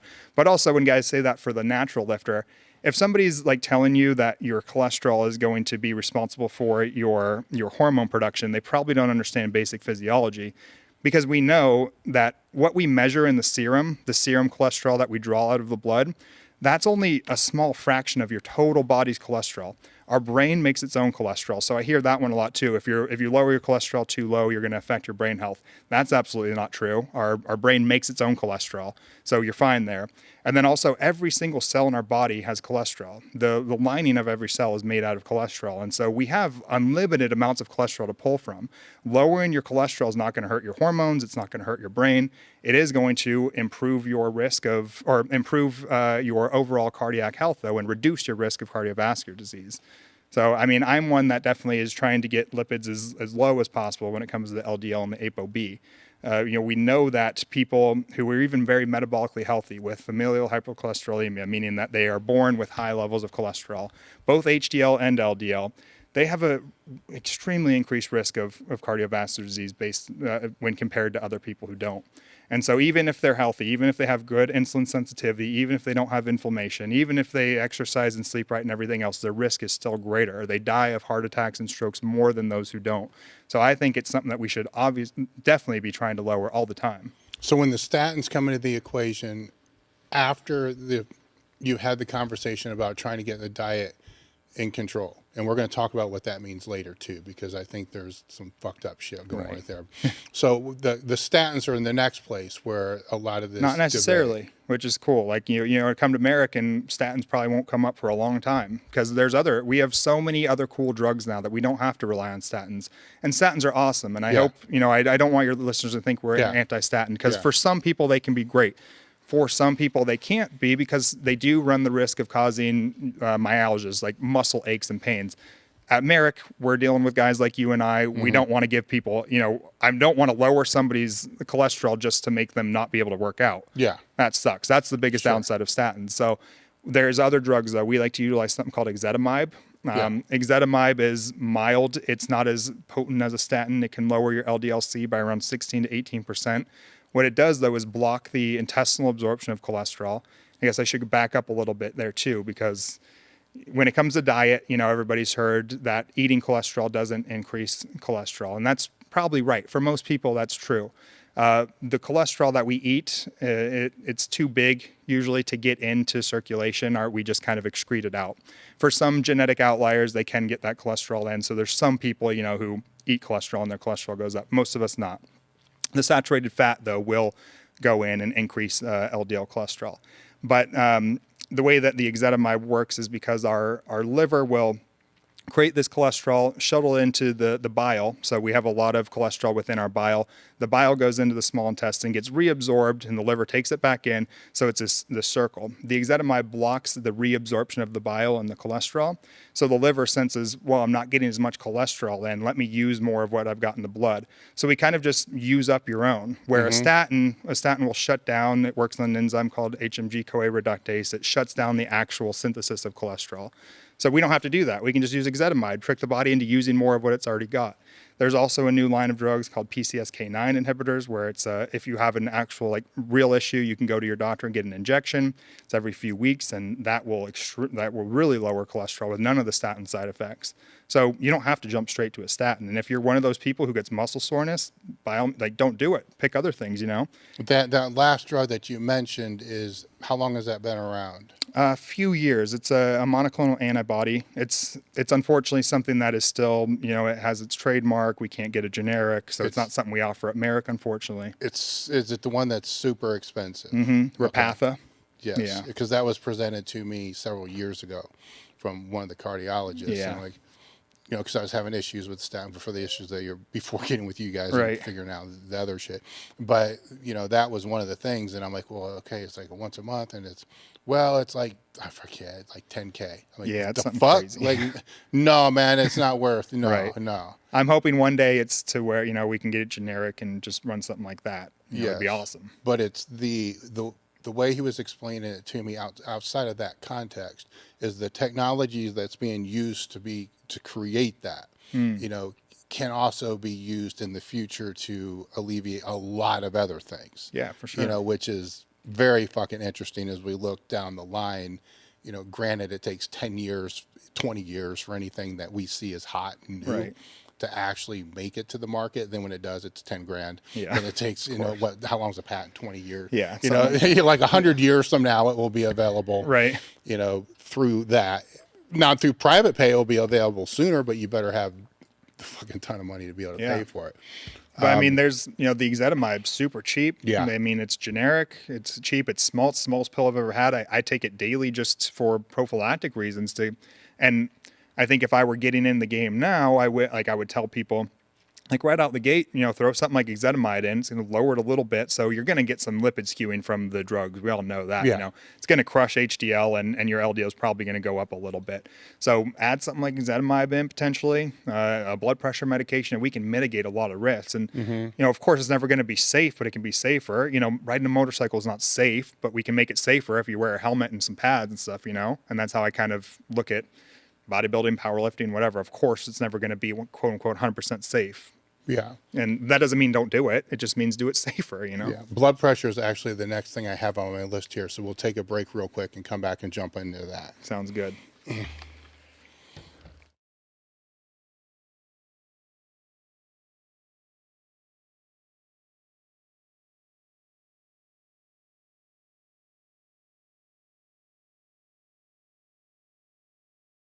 I want to let you guys know that we just had a limited edition drop on the website last week of new items that sweatshirt, flannel, t-shirts, shorts. Basically, the limited edition items are the items that directly support the Table Talk podcast. So if you go to elitefts.com/limited edition, or actually just the link in the description, you can find the limited edition items that we have now, which there's the one that I like the best is the shit suck good great, which is all emojis. The designs I always like the best, right? They're the ones that don't sell for shit, but they're the ones that I want to wear that I like the best. And there's the cigar one as well. And they're all there on the screen for you guys to be able to see. So if you go to elitefts.com/limited edition, the other thing that directly helps support the podcast that I haven't talked that much about is the Table Talk crew. The Table Talk crew is extra edition episodes that go out once a month. The content of those episodes are AMA related, question related, that come from the Table Talk Discord group, which is also part of being in the crew. When you're in the crew, there's dozens of ebooks that are in there. There's every seminar that we've ever done is put on there. There's courses that are put on there. There's series that have put on there. The original YouTube channel that we had for many years, before we migrated to the newer one, all that old content is on there. There's discussion groups for just general training, fitness, life, nutrition, basically everything that you can think of is on. So just go look at what that is, or better than that, just go to the description, click on join the crew. That helps directly support the podcast, which is how we're able to keep this thing rolling. Marek Health is a premium telehealth platform specializing in hormone optimization and preventative medicine. Are you looking to optimize your health in and out of the gym, improve recovery, sex drive, and quality of life? Have you tried speaking to your health professional about this and have gotten the cold shoulder, stereotyped, or just told it's part of getting older? You just go to marekhealth.com/table talk and you can create your own lab, or you can take labs that we've had up for them, which are based upon the same labs that I've been doing over the last 15 years. Or you can use their optimization. With this, they'll put you in touch with a patient care coordinator, which is really pretty cool because you get to sit down and speak to somebody that can understand what you're looking for from hormone optimization and the preventive medicine standpoint. After conversation, determine which labs that you should and which tests you should have done. And then from there, get the labs done. They'll review those labs with you and put you in touch with their hormone optimization specialists that can determine which supplementation that you should use over the counter or prescription. marekhealth.com/table talk. The discount code is table talk. Today's episode is brought to you by First Attachment. Are you looking for a supplement brand that truly understands hardworking athletes? Look no further than First Attachment. 1D's real world experience is what I would consider, and they consider, battle tested. I have known Justin Harris for pretty close to 2 decades. And if there's anybody that I trust with nutritional and supplement needs, it's Justin Harris. If you guys have followed me and have followed the podcast, you pretty much already know how I feel about the supplement industry. For me to get behind any brand, I have to trust the brand and I have to trust the person both. And I'm pretty sure you guys all know why. When it comes to creating formulas and putting products on the market, and there's nobody that I trust more than Justin Harris. While I love all of their products, I'd suggest that you check out the Field Rations and WTH first. Go to www.firstdetachment.com and use the code TABLETALK10 to save 10% off each order. The link is in the description. Today's episode is brought to you by EliteFTS.com. Founded in 1998 with the primary aim to live, learn, and pass on. Please help Elite FTS support this mission by smashing the like button, leaving a comment, sharing with a friend, and thinking of us for your training needs. If you can put it in a gym bag or load weights on it, Elite FTS has it. What's going on? I'm Dave Tate. We are broadcasting from the middle of the Elite FTS weight room, where the underground still thrives and you're part of the crew. It's time to sit down, keep it real, and cut the bullshit. Welcome to Table Talk.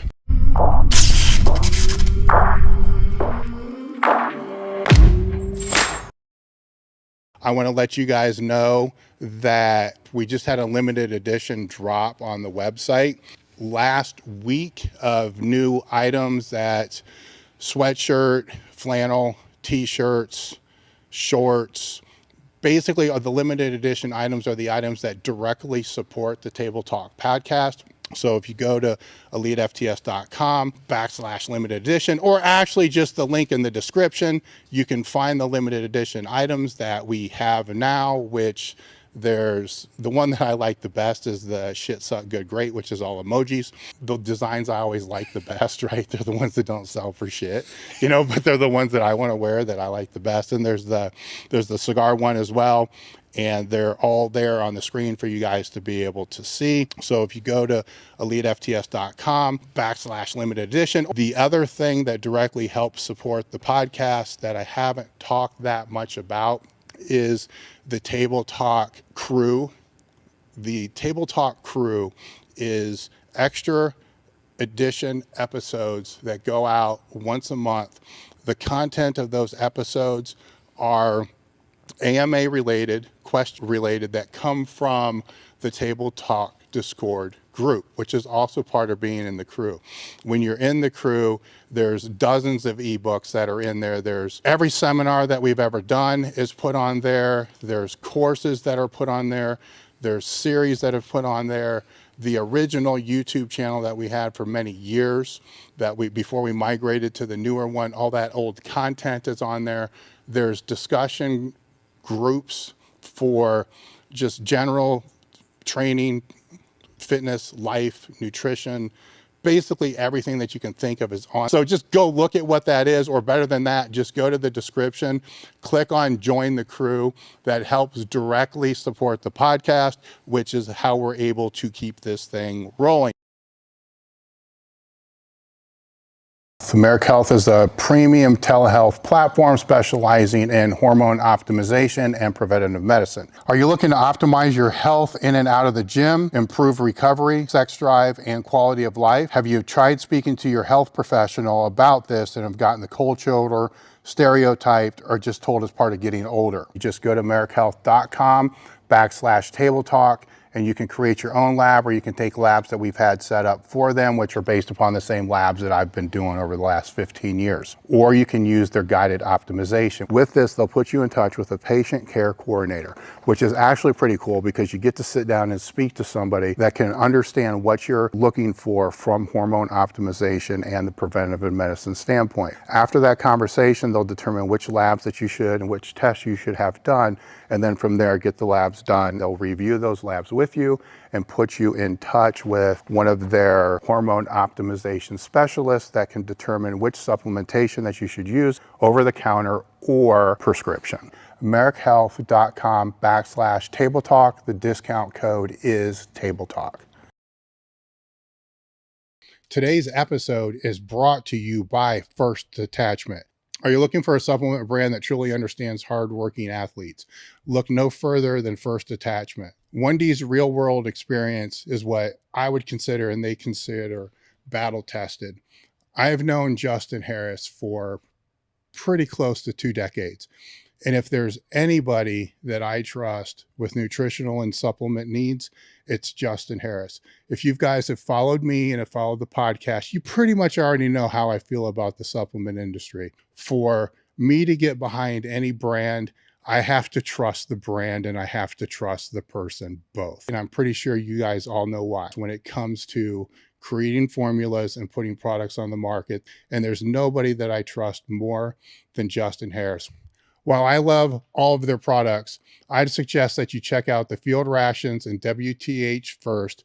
Go to www.firstdetachment.com and use the code TABLETALK10 to save 10%. Today's episode is brought to you by EliteFTS.com. Founded in 1998 with the primary aim to live, learn, and pass on. Please help Elite FTS support this mission by smashing the like button, leaving a comment, sharing with a friend, and thinking of us for your training needs. If you can put it in a gym bag or load weights on it, Elite FTS has it. What's going on? I'm Dave Tate. We are broadcasting from the middle of the Elite FTS weight room, where the underground still thrives and you're part of the crew. It's time to sit down, keep it real, and cut the bullshit. Welcome to Table Talk.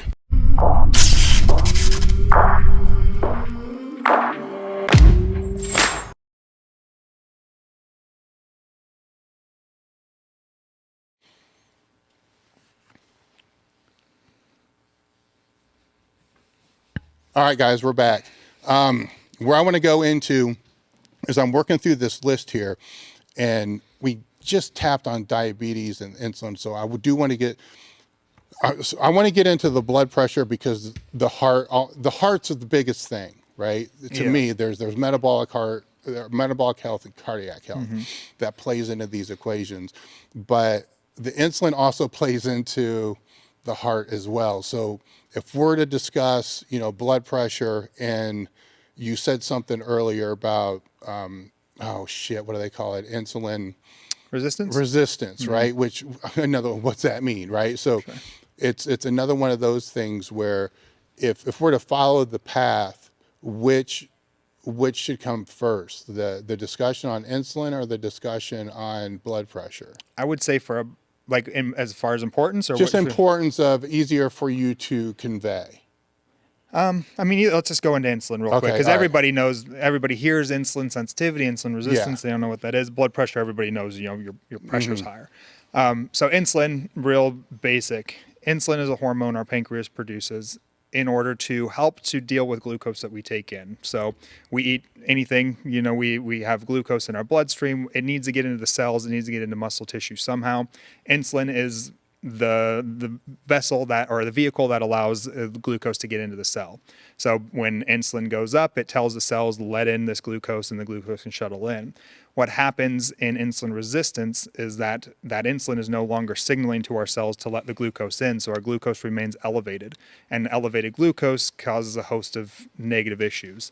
I talked about the neuropathy of the feet. The glucose is essentially I liken it to the rock candy, like the string rock candy, where you crystallize the sugar on the string. It's essentially what's happening to our nerves and our vessels because there's so much sugar within the bloodstream that it's crystallizing. And this is really, rudimentary. It's not, there's more to it. But it's basically, crystallizing, messing up our nerves, our vessels, arteries, organs. And so when that insulin no longer works, we deal with too much blood glucose. And so that's insulin resistance, basically. The cells are no longer responding. And that usually occurs from just overeating, usually. And that's one thing that bodybuilders and powerlifters do a lot of. And so you don't have to be obese and have a ton of fat tissue to become insulin resistant. If you're just shuttling out insulin all day, eventually your cells almost get resistant to it. You need more insulin in order to elicit the same response. All right, so to stop you real quick, when you say overeating, are we speaking just pounding one meal, or just overeating in general over the period of a whole day? Probably over the period of a whole day. So it looks like a caloric surplus, whether that's a good one or bad. Sure. Because I've seen it in myself where I know I'm staying lean and I can still see my abs. I feel very healthy. My A1C starts to trickle up because my glucose is higher. My fasting insulin starts to get a little bit higher. That's why these longevity guys who are a different topic for discussion, but these guys are really into fasting, they won't eat for days on end because they're trying to improve their overall lifespan. I would argue your health span is going to be screwed because you're going to be weak, and you're going to fall down and break your hip. There's a give and take on either side. But when it comes to longevity, probably the best thing you can do is not eat and have little amounts of food. But that's what occurs with with our tribe here is we will eat a ton to excess for years on end, and eventually those cells get resistant to that signal from the insulin. And then insulin in and of itself is inflammatory. It can cause a host of different issues. For guys outside of our space, this is what I see a lot. Why do guys have low testosterone? One of the reasons sometimes is insulin resistance. So you have high circulating levels of insulin.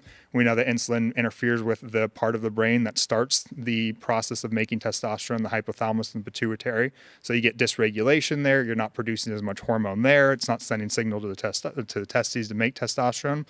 So insulin resistance and low testosterone are linked for sure.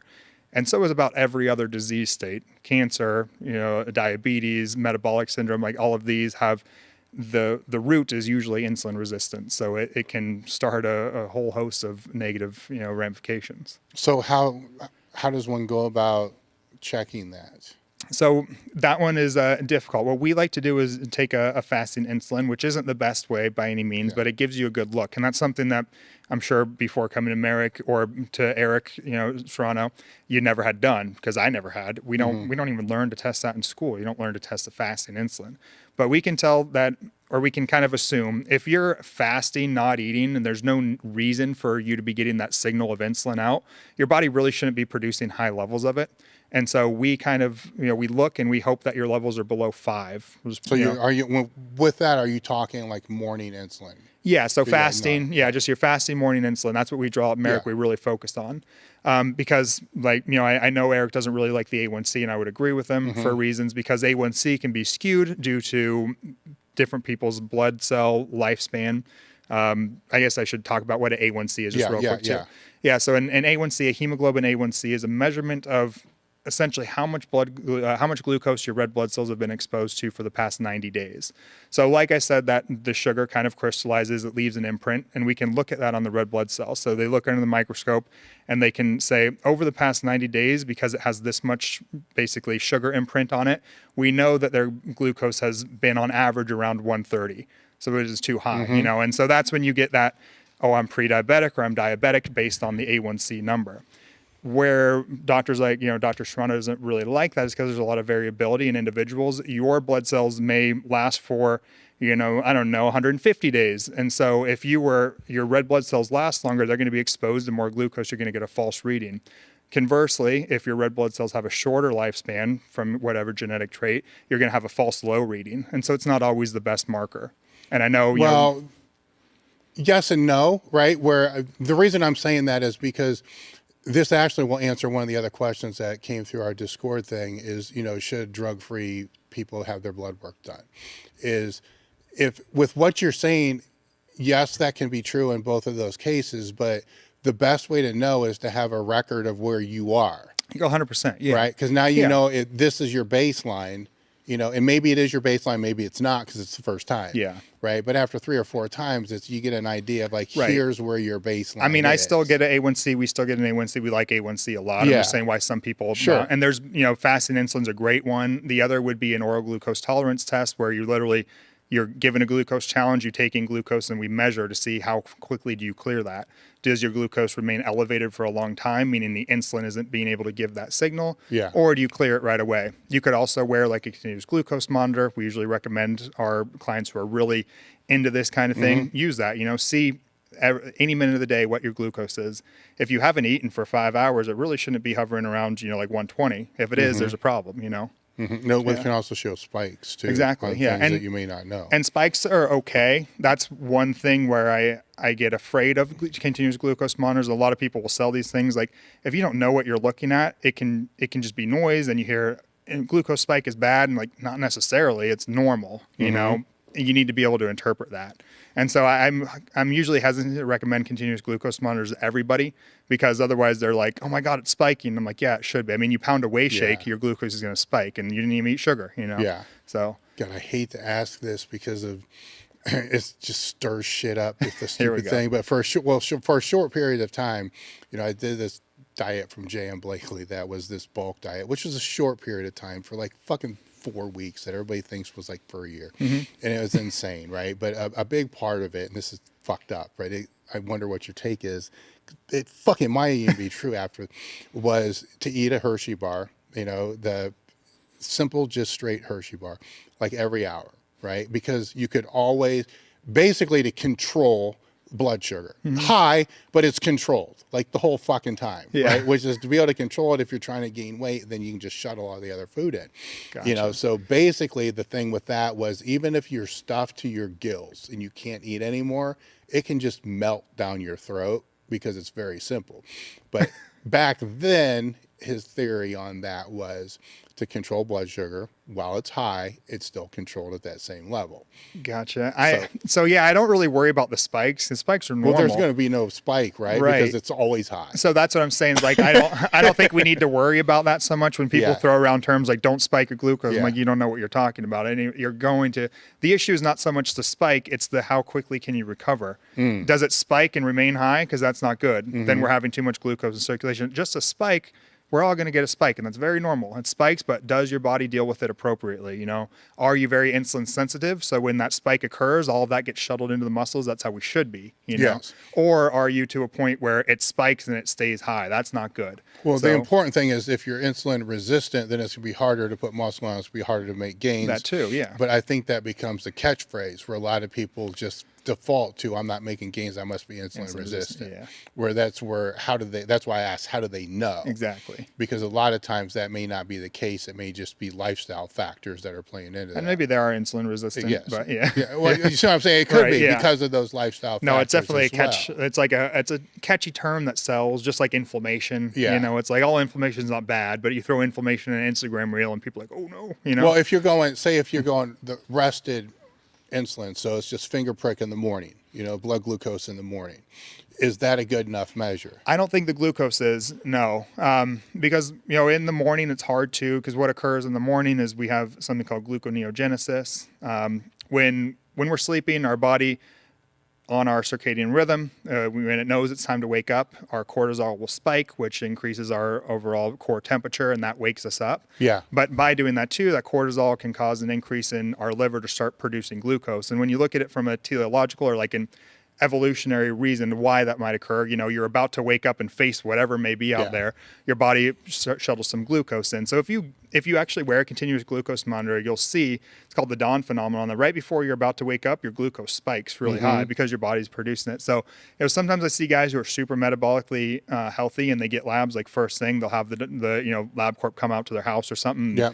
Literally woke them up and they get it and their glucose is pretty high, but their fasting insulin is good, their A1C is good, so I don't worry about it too much.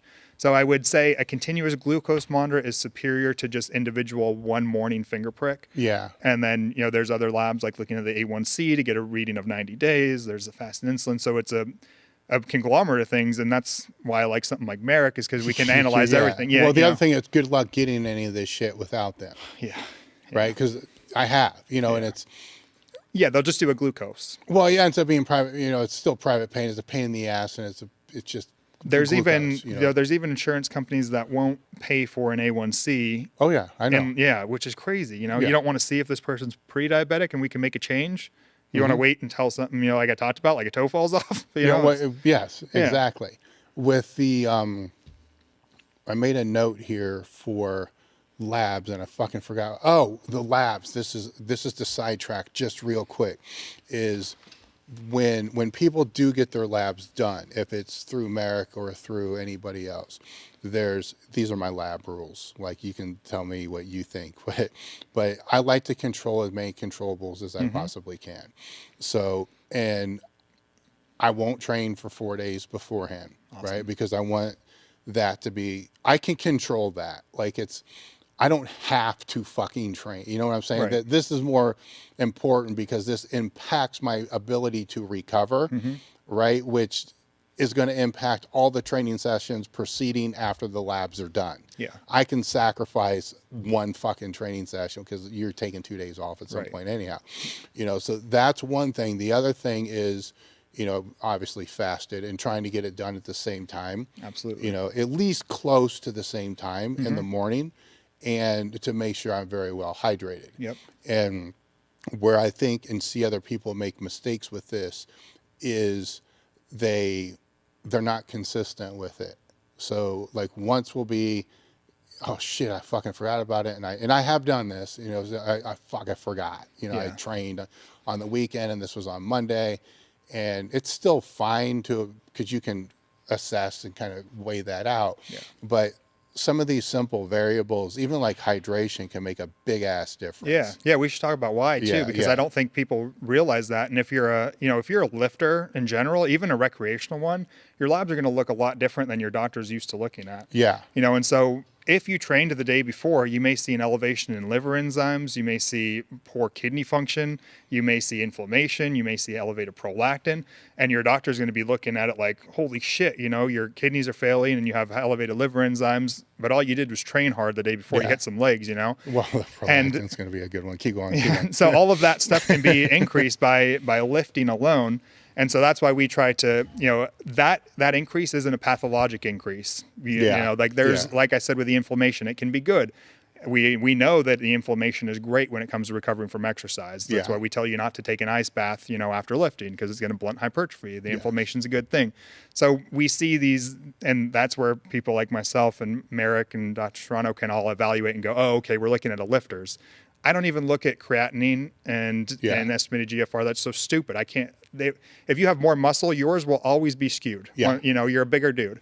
But I don't need to make it worse by doing a fucking heavy squat training session beforehand. But I'm just, just to harp on, go to somebody who knows what they're looking at. Oh, hell because you're going to be, I'm sure so many guys have been told their kidneys are failing when all it is they're on a high protein diet and have more muscle mass and did deadlifts the previous day. Mm-hmm. And their kidneys are probably fine, but their doctor's never heard of things like cystatin C and SDMA, which aren't impacted by protein and muscle and lifting. Mm-hmm. No one's ever heard of a cystatin C. I'm sure we do, because we're passionate about this stuff, and I want to know, what does the kidney function look like on a guy who's eating high protein and lifting heavy. How can I measure his kidneys more appropriately? Oh, I can use this other lab that isn't impacted by those variables. Yes, it's one of my other things in there is I'm not blowing a nut for 2 days beforehand, and that's for the prolactin. Right? There you go. Oh, yeah, that's important. Well, explain why, right? Yeah. So prolactin. Prolactin in women, it's real. I mean, it has lactin in the word, lactose, milk. So its purpose is for promoting milk letdown or milk expression from breast tissue. So women's prolactin goes up and they make milk, and men's do sometimes too. High enough doses of things that boost prolactin, you'll be having some leaky nipples. But the prolactin in women does that. In men, it's real, like, day-to-day thing that it does is to knock down arousal right after an orgasm. Mm-hmm. So the orgasm is extremely high. Like, there's a lot of dopamine being made, and then our body pumps out prolactin to suppress that dopamine. Mm-hmm. I joke, we all know about post-nut clarity, where all of a sudden everything changes in an instant, and you're just like, wow, why was I looking at that? And I'm over it. I want to roll over and go to sleep. That's mediated by prolactin. So that's another thing too, when I'm talking about, it's not always testosterone. I have guys who have great testosterone, but their prolactin is elevated, and they're like, I can't get erections, I have no libido, I'm dragging. It's testosterone. And sometimes, like in the past, they may have blindly just gone on TRT by themselves, underground. Mm-hmm. They didn't realize they have a little tumor on their pituitary, and they're secreting extreme amounts of prolactin, and that's why they feel that way. But to your point, after an orgasm, prolactin spikes. And so, if you're rubbing one out before heading to the lab, you might have a false reading on your prolactin. Well, so typical case scenario, like, say, dude wakes up in the morning, rubs one out, right? Eats a bowl of fucking cereal, right? Drives to get his labs done, and then prolactin's high, glucose is high. Had a hell of a fucking squat workout Kidneys the night before, shot. right? Just then it's like, what the fuck, it's. Yeah. Unless you do that every single time, right? You see what I'm saying? Yeah. But those things matter, and I think a lot of the things are in the notes when you send out the stuff for Marek as far as pre-lab stuff. Yeah. But I don't think a lot of people pay attention to those things. Yeah, I hope they do. And because what I've found over the years is, just because one number or one set is off, it's usually not because of that thing. It's either because of something that happens before that in the chain in the body, or something in there. Yeah, I mean, like, insulin's a perfect one. Like, you can be insulin resistant, where you have your insulin's not responding, or your insulin's not sending that signal like it should be. Insulin resistance can usually hang around for like a decade before it ever makes an impact on an A1C. That's why I like to look at the fasted insulin, because you could have all this insulin resistance that's causing a host of issues that's not showing up anywhere else. So the course is usually insulin resistance, which then translates into fatty liver eventually, which then translates into an A1C of like a pre-diabetic. But you've gone maybe a decade just wrecking your cardiovascular health with that elevated insulin, skewing your hormones, causing, fatty liver disease, so many other things. So again, to harp on, the labs that you're getting at your primary care probably aren't adequate if you're really looking to optimize and, make yourself a better human being and not just a disease-free human. Yeah. And for you guys that are listening, the reason why I'm kind of going down a lot of these different rabbit holes it's because you're training for a reason, you're training for a result. There's some people that are probably more longevity, related, where, and so let's actually define that now. So if we're going to, I'll finish my point, then we'll define the longevity. So these things all play a bigger role than what people think they do, right? You may not be making progress because of a lot of these other issues. It's not because your fucking test is low, right? Most of the time, that's not the case. Right. If that was the case, hypothetically, using my fucking meathead brain, if that was the case, then everybody that just started fucking pin and test would be able to make awesome gains, right? Yeah. There's more to it than just that. Yeah. All these other factors play into your ability to recover at a much greater rate than what people think they do. Absolutely. Now, with longevity, when that word gets thrown out, those are one of those words that kind of like bother me because I don't know what it means. Yeah. Right. So if somebody is talking to me about that, then I'm like, what does that mean? And for some people, it could be that they want to be able to continue to compete at the highest level, for that time period. Other people could be, they just want to live longer. Well, okay, but what's that mean? Right. Like, are you okay, like in a wheelchair the last 10 years of your life, or do you want to live a higher quality of life? Right. Where, everybody's definition is going to kind of change, but I think it needs to be clear with whatever practitioner you're working with, what that definition is. True. Right, because if all you want to do is to be able to live longer, well, don't leave the house. There's a lot of things that rules that we can make. Yeah, we like to, and I don't think we coined it. I know like Peter Attia comments on it a lot, but we talk about lifespan and health span. We have lifespan or longevity, and that's how many years you live. But then health span is how many years do you live in an optimal setting. You know, and so. There's a lot of us, I would say probably most people would agree that they would rather live to 80 disease and pain-free, able to play with grandkids and lift if you want, or take walks with their wife or what have you, rather than living till 95 and that extra 15 years in a hospital bed not being able to move. You know what I mean? So that's the difference between health span and lifespan.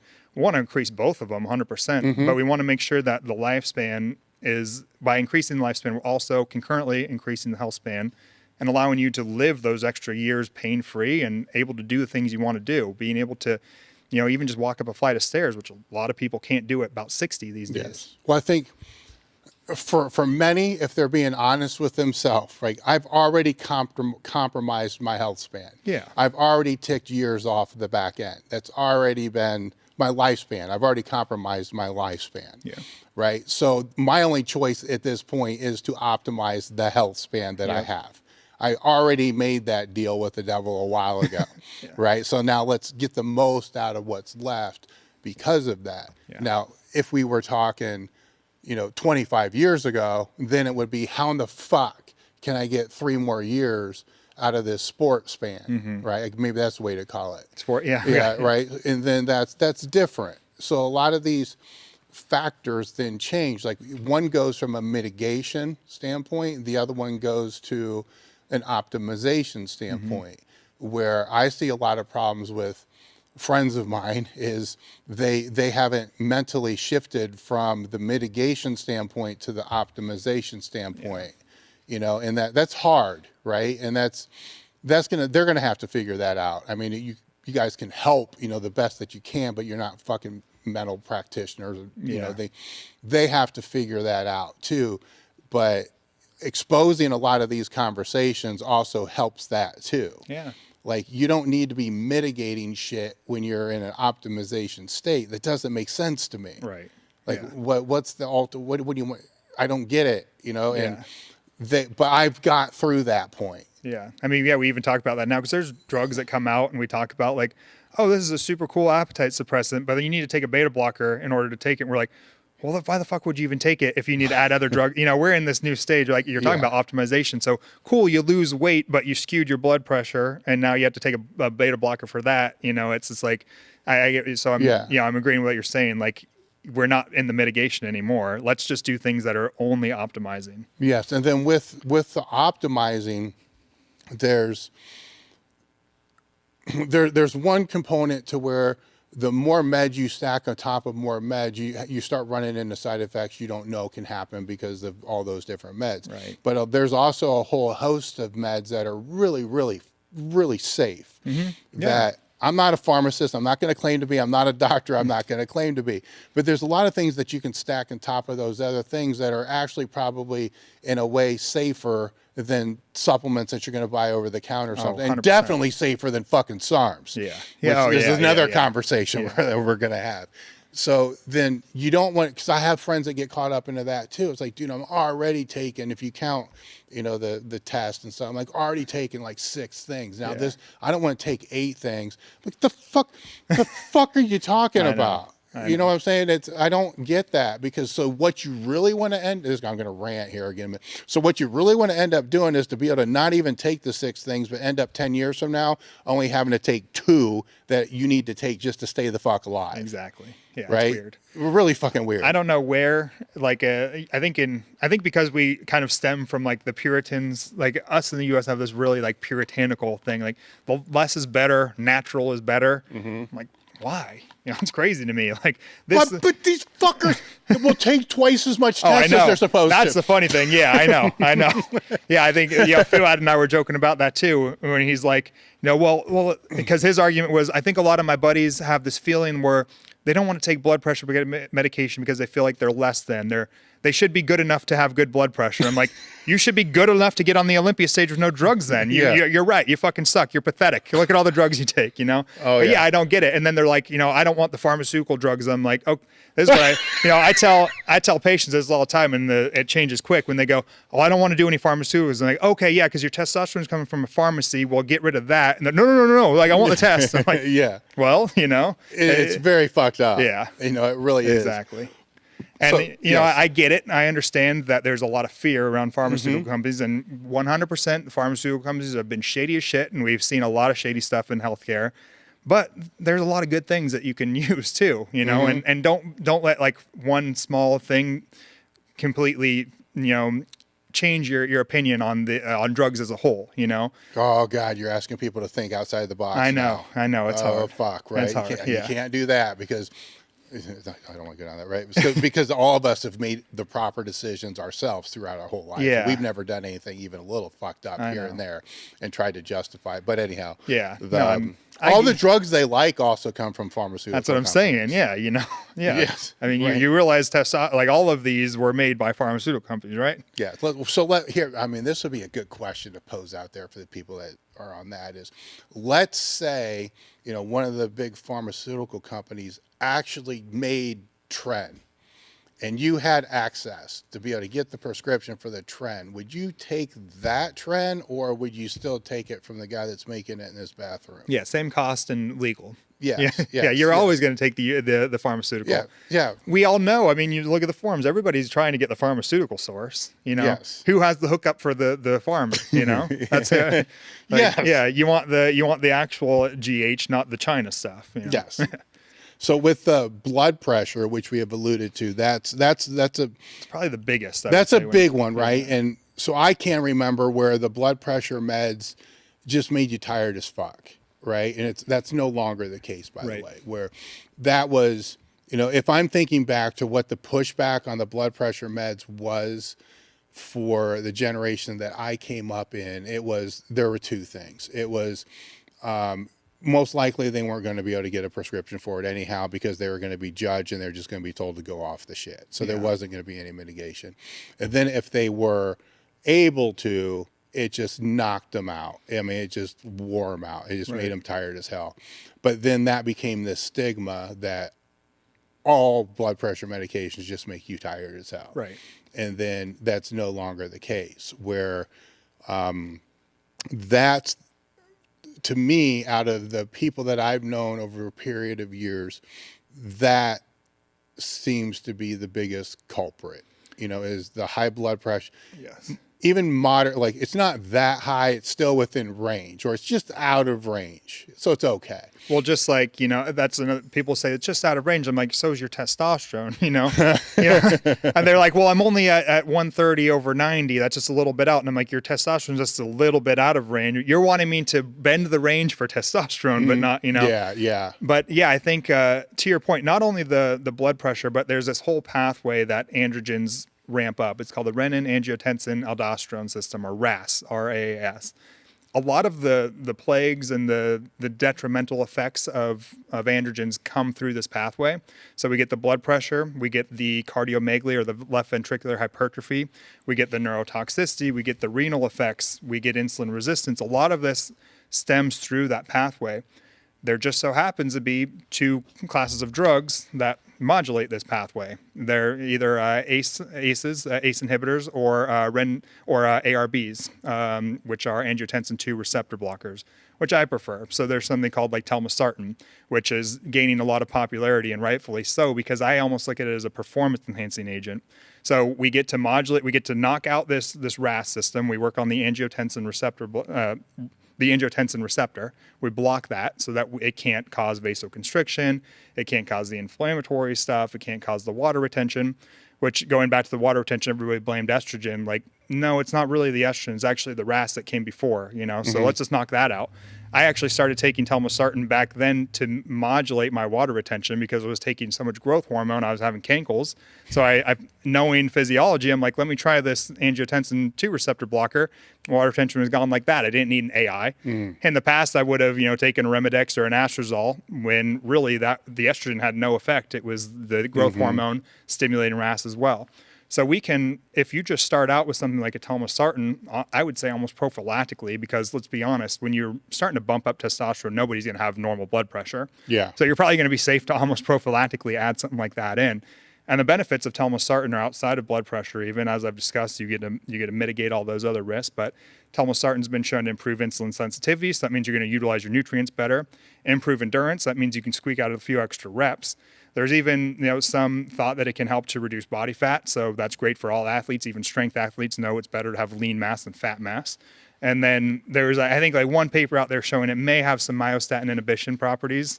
So that's what I just tell guys now too. I don't even tell them it might be. I'm like, yeah, it's a myostatin inhibitor, and guys are going to jump right on it because, if you can inhibit myostatin, you're going to grow bigger. Sure. But it has been shown to have that. So like, that's a lot of performance enhancing benefits. So you can use the drug still and mitigate a lot of the side effects by a simple addition of something like telmisartan. And you're not going to get tired or anything. And if anything, you're going to work harder because your endurance has gone up. No, the other class you said was what, the ACE inhibitors? Yeah, and that just works a step up. So that's an ACE is going to stop the converting enzyme that converts downstream. So it's just a little bit up on the pathway. The only reason why those aren't as favorable is because they work in the lungs, and some people develop a cough with them. It's pretty common with an ACE to have a cough. So just work a little bit down on the pathway on the ARB, and then you can mitigate the cough. Some people do, though. I just saw Justin Shire, Fuad's athlete, a big bodybuilder. He said he's on an ACE inhibitor and obviously working fine. So, a lot of people use those as well. Where's the bistolic fall? The bistolic is the telmisartan, I believe, right? Yes. Yeah. I believe so. That's an ARB. So that's ARB. Yeah. Okay. Yeah. Now, with the blood pressure, going back to the old school mindset that, well, it's just going to go back to normal when I go off, right? They usually don't go off, right? Yeah, that's true. So there's that, and then the just out of range thing, which I kind of tapped on a little bit with getting into the left ventricular hypertrophy. How long does that? Everybody's different, right? Right. I mean, just being an athlete can cause some growth there. Too. But because it's I'm over 50, right? So I still have friends, some, they're still around, some aren't. Yeah. That this is a thing. It's definitely the heart hypertrophy, left ventricular hypertrophy. It's there, and it can because of the training over a long period of time. But there's also, the drugs over a long period of time. But I can also say that pretty much out of all of them, nobody was controlling the blood pressure over a long period of time. Where you're not going to be able to, for these groups that I'm talking about, you're not going to be able to change the training. They're not going to change that. We would have all done that all over, the same way. We're not going to change the drugs. Maybe we're going to do it a little bit intelligently, but they're still going to be in there, so the only thing that's different now that could potentially change is that, but I can say with pretty goddamn good certainty with the group that I've known for all these years, this isn't like a maybe, this is like a probably, it's when I don't want to be that dick, right? But when I hear like, oh no, man, there's no long-term, they're like, bullshit, motherfucker. I'm telling you right now, I've been around this shit for 40 years. Yeah. Blood pressure is like when we're trying to prevent heart disease, the blood pressure's up there with smoking. The thing about blood pressure though, is most people don't feel unless it gets to an insanely high to where it's, causing like headaches and stuff. Most people don't know when they have high blood pressure. That's why they call it a silent killer, But the blood pressure, every little bit over 120/80, that's why in Marek we're trying to opt for lower. 120/80, what they call normal. We know every little bit over that is detrimental. That's causing extreme strain on your kidneys. The heart pumps right down into the kidneys and you're putting extreme pressure through there and messing up that. You're also screwing up all the arterial lining. There's something called the endothelium, which is a small single cell layer within the artery. That high pressure screws that up, and when that's screwed up, then we have the cholesterol that we talked about before that can get stuck inside where it got screwed up and lead to plaque buildup. So the blood pressure, just like the insulin, can be the root of a lot of issues. It can be the root of kidney failure. It can be the root of vascular dementia, issues with Alzheimer's and dementia. It can be the root to the hypertrophy of the heart. That can be the root of so many things. So we really need to take care of the blood pressure, whether you're on gear or not. Like if you have high blood pressure, take care of it. Oh, 100%. Yeah, I mean, it's literally the equivalent of like, imagine if you were just smoking all day long, but you don't know you're smoking all day long. That's what's happening with blood pressure, You have constant, nonstop smoking. That's an interesting way to look at that, because it's... Most guys never measure it either. Yeah. Well, when going back to what I was saying with like the long-term of, say, anabolics and steroid use and all that, yes, well, there's no studies, obviously, because you're not going to be able to study these people. Right. But the other thing that doesn't get discussed is not a whole lot of them actually keep doing it for 3 or 4 decades either. Yeah. Like they get in and they're like all bro and they're all training and they're all hardcore, and 3 or 4 or 5 years and they're no longer doing it anymore.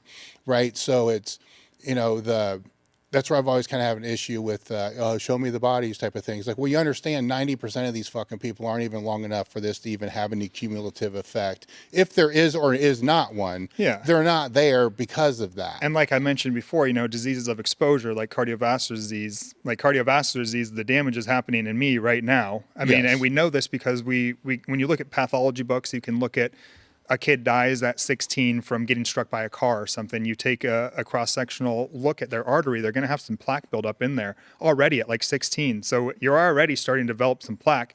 If you increase that for 4 years while you're lifting by running crazy amounts of drugs that are skewing your lipids, you've increased your risk of having that heart attack at, 50 now. Yeah. So maybe we're saying, show me the body. Like, yeah, he wasn't on steroids when he was 50, but he did do steroids when he was 25 through 30.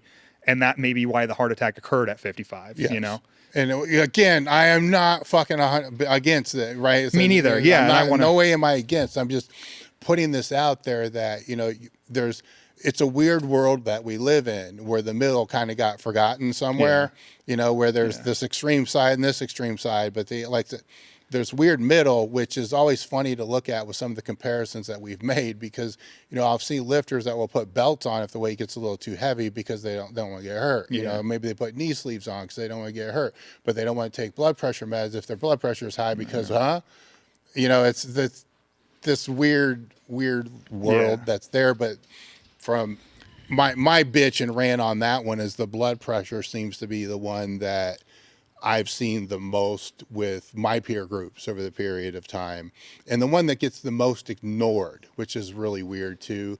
And some of it could be they just feel like they're going to be judged, where thank God there's companies like Marek that, you guys, I mean, you need a physical. I mean, there's you guys are different than other people. Yeah. And I've seen the other people, and I've seen how that works. And it's like, I kind of like that. I'm not going to lie. You know, there were some benefits to all that, but there's also a lot of benefits to maximizing, you know, everything, because I still think the person that's more optimized is going to beat the person that's just jacked out of their mind. Yeah. Every fucking time. You know, now granted, they may need mitigated optimized, which you guys do as well. Yeah. Which I don't want that to go out there either, that you're not going to just write scripts to everybody because they may not need that. No. But at the same time, if somebody's blasting a ton of shit, you're not going to judge them for it, and you're going to be able to help them to mitigate. Exactly. Yeah. I mean, ideally, my ideal client isn't going to be doing, you know, any gear or anything at all, and they're just going to probably want to optimize for their family and their lifespan and their health span and their career and everything, you know. But, you know, we get the guys who are professional athletes or are doing all this stuff. And of course, we've all been there and done it too. You know, like Derek was he was big into steroids and everything. And his courses, his paths have changed where he's more into longevity and things now too. But that's why he made this, is because he wanted a place for the bro who, you know, needed somebody to look over their stuff and help them to not make the stupid mistakes we all did. Yeah. But he also wanted to make it so that if you're just somebody who wants to live longer and healthier or excel at your career or, you know, have an extra edge through hormone optimization, et cetera, that you can. So there's a lot of different people. It's hard having these conversations because we deal with so many different people. The athlete is different from the recreational lifter, is different from the runner, is different from the dad who wants to just be able to play with his kids at 5 p.m. when he gets home. You know, there's so many people that we can help for sure. And then, you know, sometimes the lines get blurred. You know, when I'm talking about testosterone being detrimental, I'm talking about testosterone at a gram, not testosterone at 120 milligrams, you know? Yeah. And so sometimes it's kind of hard to tease out which one are we talking about. We should probably back up, because when we were talking about sub Q2, we're not talking about injecting 1 fucking cc sub Q. Exactly. Right? Yeah, you better not do that. That's no, I I just thought about that, right? Like, because when we were having that conversation before, let's say that it's a way lower dose, because that shit's going to bubble like a motherfucker. Yeah. It's going to hurt. Exactly. There's a lot of things associated with that. Yeah. With the one group here that would be the natties, right? So there's, or the drug tested powerlifters, or drug tested bodybuilders for that stretch of the imagination. They can optimize so many other things that is not going to flag them on their drug test, right? So it's, because we already answered this question before, should a clean, you know, athlete have blood work done or have this optimization looked at? 100% because that's the best baseline that you're going to have if you ever decide to go on, first off. Yeah. And I was just, you know, I was thinking about this earlier, like 98% of the guys that come in aren't on gear already. You know, they're just normal guys who have, you know, heard, you know, if you're tired midday, maybe get your testosterone looked at, or they're just guys who are thinking, you know what, like we just had a big health crisis that occurred and my family members died, you know, and I want to make sure that doesn't happen to me if I catch whatever next thing comes. And so they just want to get a look at it. And I was thinking, shit, this is going to get me in trouble, because I was thinking about the like the healthy at every size movement, where they say, you know, obese people can be healthy. I was like, I want to push back on that, because I don't see very many lean people who are healthy these days, you know? Like, no, that's a good point. When you look at it, the way that we look at it. So, I mean, are you talking healthy? What's your parameters for healthy? You know, are you talking just because their A1C isn't elevated? Well, I already explained to you, you can have fatty liver disease and insulin resistance long before getting, you know, pre-diabetes. So just because they don't have an elevated A1C doesn't mean they're healthy. That's just a little side rant. But yeah, I was just thinking that, you know, so many people could use our services if they're really trying to optimize and be the best version of themselves, because the healthcare system isn't set up that way. Well, no, right? Because it's not, nobody's going to make any money. That's true. Or it's going to be it's extremely expensive to try to, you know, prevent disease, unfortunately. Yes. Yeah. Well, until it becomes profitable for them to do so. Right. Right. Yeah. So that's kind of where. Yeah. When they weigh the cost of, they're like, maybe it's a little better to give the employee a gym membership rather than pay for their diabetes medications. You know. Yeah. You gotta. Yeah. So that falls back on, to me, that falls back on the individual. Right. Right. So it doesn't really necessarily fall on you. It doesn't fall on, it should be my personal responsibility to be able to take care of my own health in the way that I see fit. Right. The shitty part about that is our system right now doesn't even allow for that. No. That's what we try to do, is democratize medicine, which is so weird for me to think about. When the wife was having difficulty getting labs, I'm like, you're pushing back on her getting to look at what's inside her own body. What happened to my body, my choice? You can't even see what the fuck's inside your body. She says, I want a cholesterol marker, and you fight with her for 10 minutes about it. I want to see what my own cholesterol looks like. You have the tools to do that. I'll pay you to do it. No, I'm not going to do it. The hell? But she can, actually, some of these you can't, right? So some of you still can't, right? You could through Marek, but let's say I just wanted to go through if you went to your doc or whatever. Yeah, some don't. And depending on the state, there's some states that are really crazy where they won't even allow people to get lab work without, actually going through the process. Oh, yeah. I can't believe you can't get your own lab work without a script. You can't even get a continuous glucose monitor without a script. I know that one and states are different. Like there's so some wild. Prescriptions you can't get. Yeah. There's I don't know what the regulations are in different areas for testosterone, but that's another one. Mm-hmm. But it depends. Again, it always depends in that factor. But it's fucked up. But there's always a way. If you're willing to work through the system. I mean, there's black market, but there's still a way, even without that. But it may cost more, unfortunately. There's all these other areas that have to go through there, and people to help guide, with that. Now, at a certain point, surgeries and shit like that, you're kind of fucked. Yeah. Right? Because you're not going to private pay. I think there's some cash-pay surgery centers out there that are probably killing it. I'm sure they are. Well, plastic surgery, of course. Oh, of course. Yeah, no, I didn't think about that. Yeah, that definitely works. With the longevity factors, the things that I have written down here are nutrition, sleep, cardiovascular fitness, and then we already talked about, preventative type of meds. So with the average client that you're seeing with nutrition, where's the biggest shortfalls? Probably just overconsumption in general, I would say. Most of us overconsume. Our foods these days are highly palatable. They're not very filling. They're not very satiating. Like a bag of chips, you can probably crush a whole bag of Doritos and not be full and want more. Yes. Throw it down a soda along with it, So overconsumption is the biggest thing that plagues society in general. Not eating enough nutrients too. A lot of people. We've had this push towards only focusing on the energy requirements, which is huge because we know like 99% of issues will be resolved if we just reduce the energy, the calories. But then we've neglected some of the micronutrients. So that's what we're trying to do. With our clients, we'll have them log their food in something called chronometer or chronometer, however you want to say it, and actually look at the micronutrients. Like, are you getting enough selenium to be able to even have optimal thyroid function, or zinc or iodine? Maybe you're not. So, maybe you're fatigued and maybe your thyroid's fucked up just because you're not eating enough of these things like Brazil nuts or oysters. And if you don't like those, not supplementing with it, So we try to take a look at even the micronutrients because people, the evidence-based community, the Lane Nortons and stuff have really helped people with the calorie management, and that's huge. But we also need to look at the micronutrients. And, if you're just eating chicken breast and white rice for every meal, you're probably going to lack out on some micronutrients.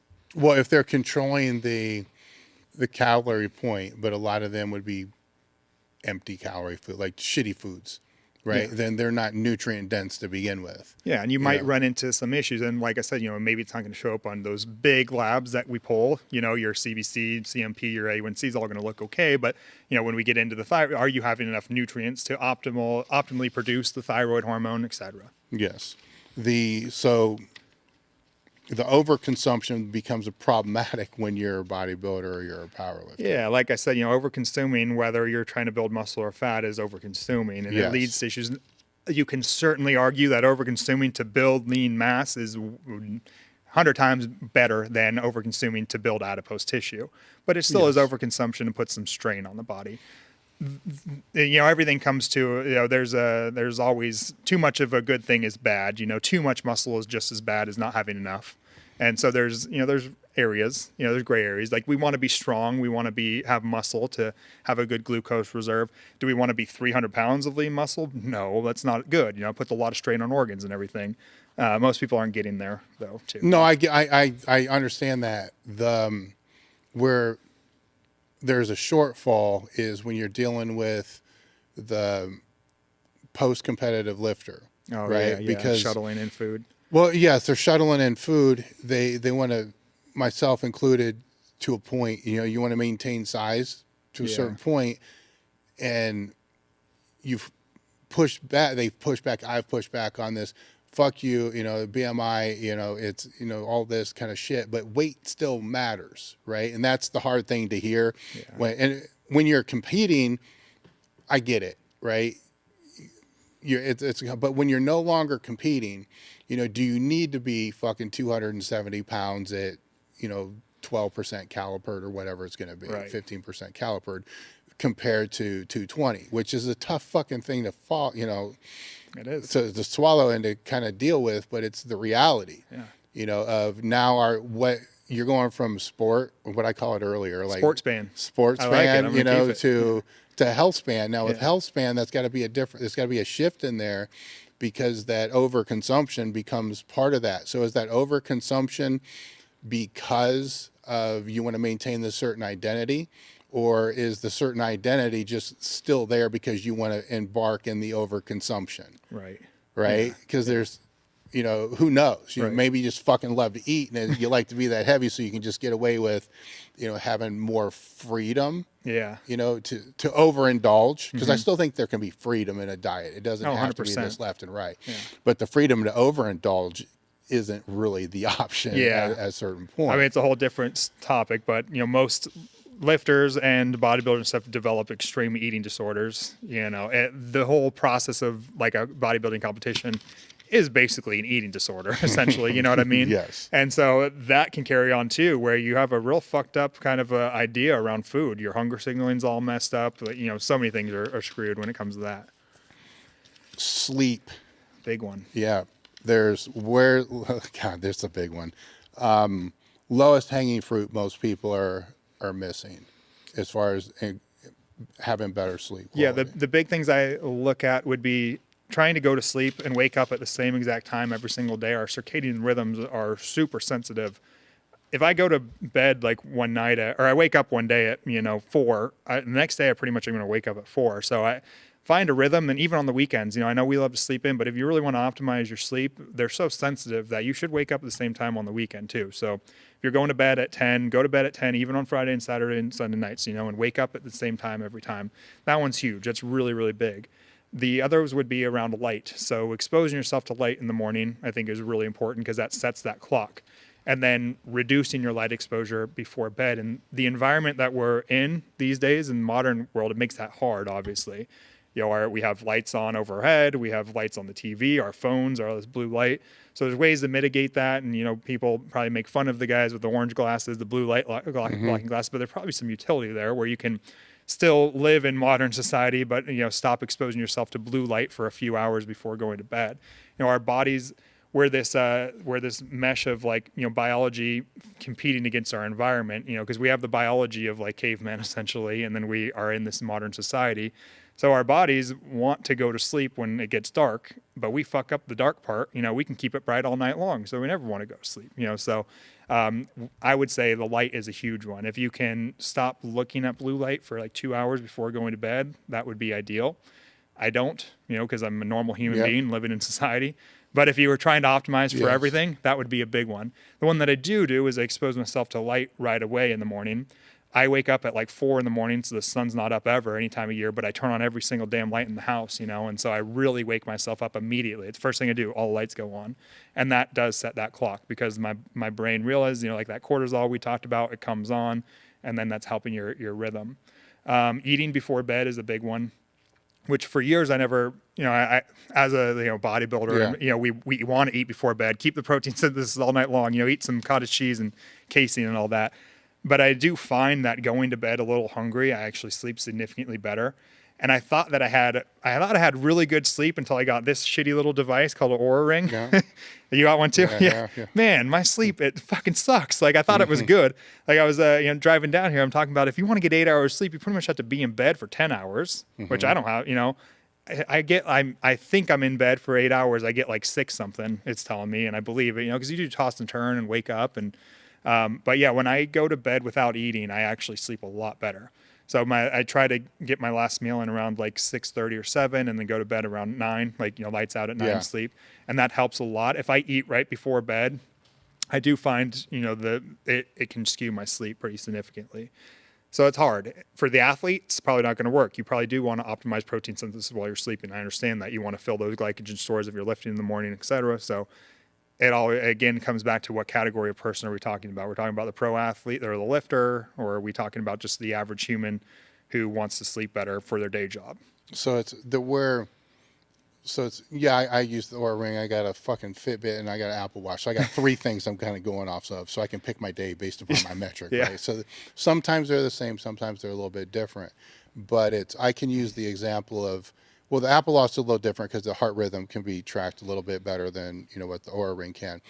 But I've had times where, and this is the caveat here, where I've had times to where, it's, say I take modafinil in the morning or for whatever reason, and I know like this is a battle that and it's a battle I don't want to fight, right? So fuck it, here goes a half a bottle of NyQuil and Tylenol PM and fucking 4 CBD things and then boom, just knock myself the fuck out, this is not good. This is not recommended. I'm not recommending it. You should probably say that's not fucking good to do. Not good. Right. But according to my fucking O-ring in the morning, killed it. Like readiness level 92. And I'm like, the fuck? Should I do this? Because now if I don't do that, I can tell you the readiness level is going to be like a 60. Sweep calories, it's going to suck. So that's where, it's at what point do I don't even want to say they're aids, do the sleep aids enhance the same way that, say, the testosterone would with the low testosterone or some of the other hormones with that? Yeah. There's one in particular that I think is probably great for longevity overall. Like I always look at meds and supplements now, or what are longevity, and they're my new steroid, because now my interest is so much like, how can I make my labs better and my life better, so now I look at like, oh, cool, I got a drug that's going to improve my lifespan, so it's my steroid now, There's one called Trazodone, which was historically made as an antidepressant, but quick fell out of favor because it knocks people out. So people didn't want to be taking that throughout the day. But we find that Trazodone, it not only puts you to sleep, which is what a lot of like the hypnotic ones do, is they knock you out a lot like marijuana or alcohol, where you're asleep, but your quality of sleep isn't good. You have decreased REM, you have decreased deep sleep, etc. Trazodone not only puts you to sleep, but it improves the architecture. So we get better REM, better deep sleep. And there's been some good amount of data showing that it will actually kind of offset dementia and may be beneficial for our cognitive function too. So that's one that we like to utilize as the Trazodone. So what class of drug is that? Is that I believe it has like an SSRI. So is it like benefits. Xanax? Different than that. It's more works on the serotonin, but it also works on histamine a lot, like the Benadryl and stuff that you would take that you're getting in the NyQuil. Okay. Yeah. So the Trazodone. Yeah. The issue with Trazodone for some, one is that it can cause really long lasting erections, which for a lot of us, we don't care about. No, but it's like pathologic. Well, you're taking the Cialis too, so what the fuck? This is like a pathologic one though. Like in school, we called it Trazobone to remember the side effect. Yeah. For me, what it causes is stuffiness. And so I can't take it because I found that I was like, not being able to sleep, almost giving myself apnea in the middle of the night. Okay. Not everybody deals with that. That one's the best, but yeah, some people don't respond well to it. But if you're going to pick a drug, I'd say that one's good. We also have to use the peptides like tesamorelin, ipamorelin, which are just growth hormone secretagogues or growth hormone releasing peptides.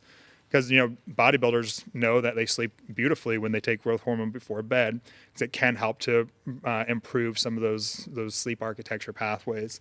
Other supplements that I look into. Well, with that peptide, what's ipamorelin? Yeah, ipamorelin. Is that the one that you just said? Yeah, tesamorelin, ipamorelin. All right, because that's a question that I have on here is, what's his thoughts on people using ipamorelin in 10 to 25 milligram doses for sleep recovery versus as a SARMS for strength?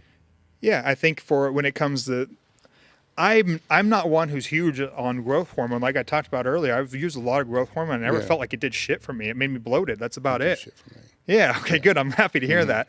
I wonder, because I'm like, all I see is a lot of bodybuilders with huge foreheads and big noses. And it made my fucking hands go to sleep. Yeah, definitely. I'll tell you that. Like I said, I got cankles from it, but I didn't feel like my physique changed in any way. And when you look at the data, like the data show over and over and over again has no effect on hypertrophy. So people are just wasting a shit ton of money, in my opinion. But the benefits they do get are improved sleep quality, absolutely. improved lipogenesis, like you're burning more fat potentially if you're in a caloric deficit, and then you get good recovery, like tendons and things recover, which is great, obviously. So it can have utility. I would look at its utility being more the sleep and recovery pathway, not the growth. Like, I know it has the word growth hormone in there, so everybody associates it with muscle growth, but probably not. Now, with the peptides, what are the other peptides that you guys lean into? Healing peptides like BPC 157, TB 500, those are the big ones. Okay. And for what cases? For recovery, acute injuries, recovery, general recovery? General, yeah, but so when I talk about like those, I think more of like a specific acute injury or even a chronic, but like a specific one, not overall my body's aching, though it may have some benefit there. But I think the utility is really when, you've strained your elbow, you got some terrible elbow tendonitis, do a course of BPC 157 and TB 500 to help with that. That's when those they can be deployed and have a lot of efficacy. The question I have on that one is, because none of that shit's ever done anything for me. So I got a different mind. So when people tell me it really works, I'm kind of like, well, how fucked up are you really? Like if you're like just a little beat up, maybe it can. But the one thing I've never been able to wrap my head around is, local injections. Like it still has to fucking be processed. I 100%. I think I talked about that on Mark Bell's podcast, because I've always been, even before like going through school and stuff, I'm like, I feel like if you do it subcutaneous, we know that like you do a test subcutaneous, we're talking about, it's going to go all over the body. It's not like it's working on your abs only, So when you subcutaneous in your elbow, it's going to be picked up by capillaries and then make its way into veins and go all throughout the body. Probably going systemic. So I've always wondered that too. Like, unless you're literally like, ultrasound guided going into the tendon that's affected and infiltrating that tendon like you would do in a medical setting, that I'm sure is highly effective. You're just doing subcutaneous over the brachioradialis trying to hit your tricep tendon. No, probably bullshit. Like I get cortisone. I understand you're shooting cortisone. That's exactly in the joint, into the, right? Ultrasound guided and stuff like, I even kinda, cause I used to be one of the guys that fucking would jam saline, in them. But to me, I still, with that one, I don't know, and I had Dr. Jeremy out here. The shit just maybe this week my leaks, it all blurs together anyway. So we need to talk about nootropics too, I suppose. But I don't know if it was actually the saline or just the needle tearing through the muscle to induce the inflammation, as far as what it was. Because it's, say you're hitting the pec, it's 1, 2, 3, 4. You're putting like 9 cc's of this shit, boom, in there, and it's creating inflammation, obviously, but is it the needle or is it the other thing? Both. But that's obviously, if it has any impact there, I think it kind of did. It's more so than if I was to shoot at my glute and hope it's going to go to my pec. Right. But the other, I just didn't get it, I don't either. Yeah, I agree. I 100% agree. Even like GH, like shoot the GH in the area. I'm like, no, I don't. Yeah, seems suspect. I mean, maybe in the muscle. Should I shoot at my fucking throat then? Right. Yeah, I don't know. I don't know. Yeah, I highly doubt it. Like I said, I'm sure it gets picked up by your capillaries and makes its way systemic pretty quickly. Yeah. Now with SARMs, I don't know shit about SARMs because I just figured they're not good enough to be real drugs. I think that's all we need to say about them, honestly. All right. Okay, cool. They fucking suck. Honestly, I don't want anybody to do crazy amounts of steroids, but I would rather you do steroids that have been used in human trials, with testosterone, Primo, DECA, NPP. We have all of these we have a plethora of data on them. Why the hell would you go to a SARM, Yes. That's so dumb. We see kids get wrecked on those. Like, I see guys come in, and I would rather them be on tren or something, honestly, half the time. Not that I'm advocating for that, but their liver enzymes are skewed. They do shut down their endogenous production. A lot of time they have a really difficult time recovering from it too, which is interesting. Like one testosterone cycle, you're probably going to recover pretty okay eventually. But SARMs seem to kind of shut people down for a long period of time. Guys like David Lee have talked about, or Dave Lee, he's seen that. He's like a hormone optimization guy. He sees that a lot. He says too, when guys have used SARMs, like their neurosteroid cascades are shut down, their testosterone shut down for long after the SARM cycle. So I think SARMs would be great maybe in women and elderly women eventually one day. In a young guy, like, shit, dude, you have so many other things that are human tested and proved. Why would we mess around with some? I think actually that you just opened a very interesting door to discuss as far as the industry as well. So it's when you have the trials and all the stuff to support it, And so I'm gonna go a different direction. I'm just because it's what I'm familiar with. So if we go with blood thinners, right? So say it's a patient that's in AFib that's on blood thinners because you don't want blood pool, boom, stroke, right? Then there you can make the argument, well then why shouldn't I just use fish oils? Why shouldn't I just use, because it could do that same thing. Where how do you know the quality is always going to be what it's going to be? Yeah. Like now you're talking about if that isn't what it's supposed to be at the time it's supposed to be, then you're fucking dead. Yeah. Or there's, the classes of, rat poison, like warfarin and Xarelto and all these other ones. So I think that conversation becomes how important is the need for that med, for survival, right? So in this case, a blood thinner may be very, very particularly needed. Like you are going in and out of AFib on a regular basis. You probably don't want to fucking risk it with fish oil and baby aspirin and stuff like that. All right. So now that's not the case. Let's say it's, been settled for a year and a half and there's been no issues, then maybe you can go off because there's side effects associated with those, and a pain in the ass if it's warfarin, right? So now you can go off and then you go here on the fish oils where there is a armor thyroid compared to, actually, no, that's prescription, right? So that there's a reason why that moved to prescription, right? Actually, there can be conspiracy reasons why it moved to prescription too. True. So there's that as well. Where I'm trying to think like SARMS fits in here, right? So here's this thing that isn't able to be controlled. Yeah. And while control regulations can be bad, they can also be good. It doesn't mean they're all bad, doesn't mean they're all good. Kind of like we talked about earlier. Just like with the testosterone, would you rather get it from the dude's kitchen sink, or would you rather get it from a pharmacy that has regulations that people are looking, making sure it is what it is, making sure it's clean, all those things. So given the choice, I know what people are going to choose, but they're also going to say, well, I can't get the dose I want through, When it comes to SARMs, I do think one day they'll probably have utility. We're just not there yet. They're not worth the damage that they do now. If all you want to do is gain some muscle and strength, like we have decades of research on highly effective compounds that have got people on the Olympia stage with 300 pounds of lean mass. Why would you fuck around with this experimental drug right now that we don't even know really works? And you're seeing the side effects. And we're seeing worse side effects than the ones that work. Yeah. I think they're way worse. Like I said, I'd rather somebody do the anabolic steroids because we know those can be done safely, versus like, I don't think a SARM can really be done safely. We don't even really understand what to look for, Yeah. I can say what I see really skewed lipids, like terribly.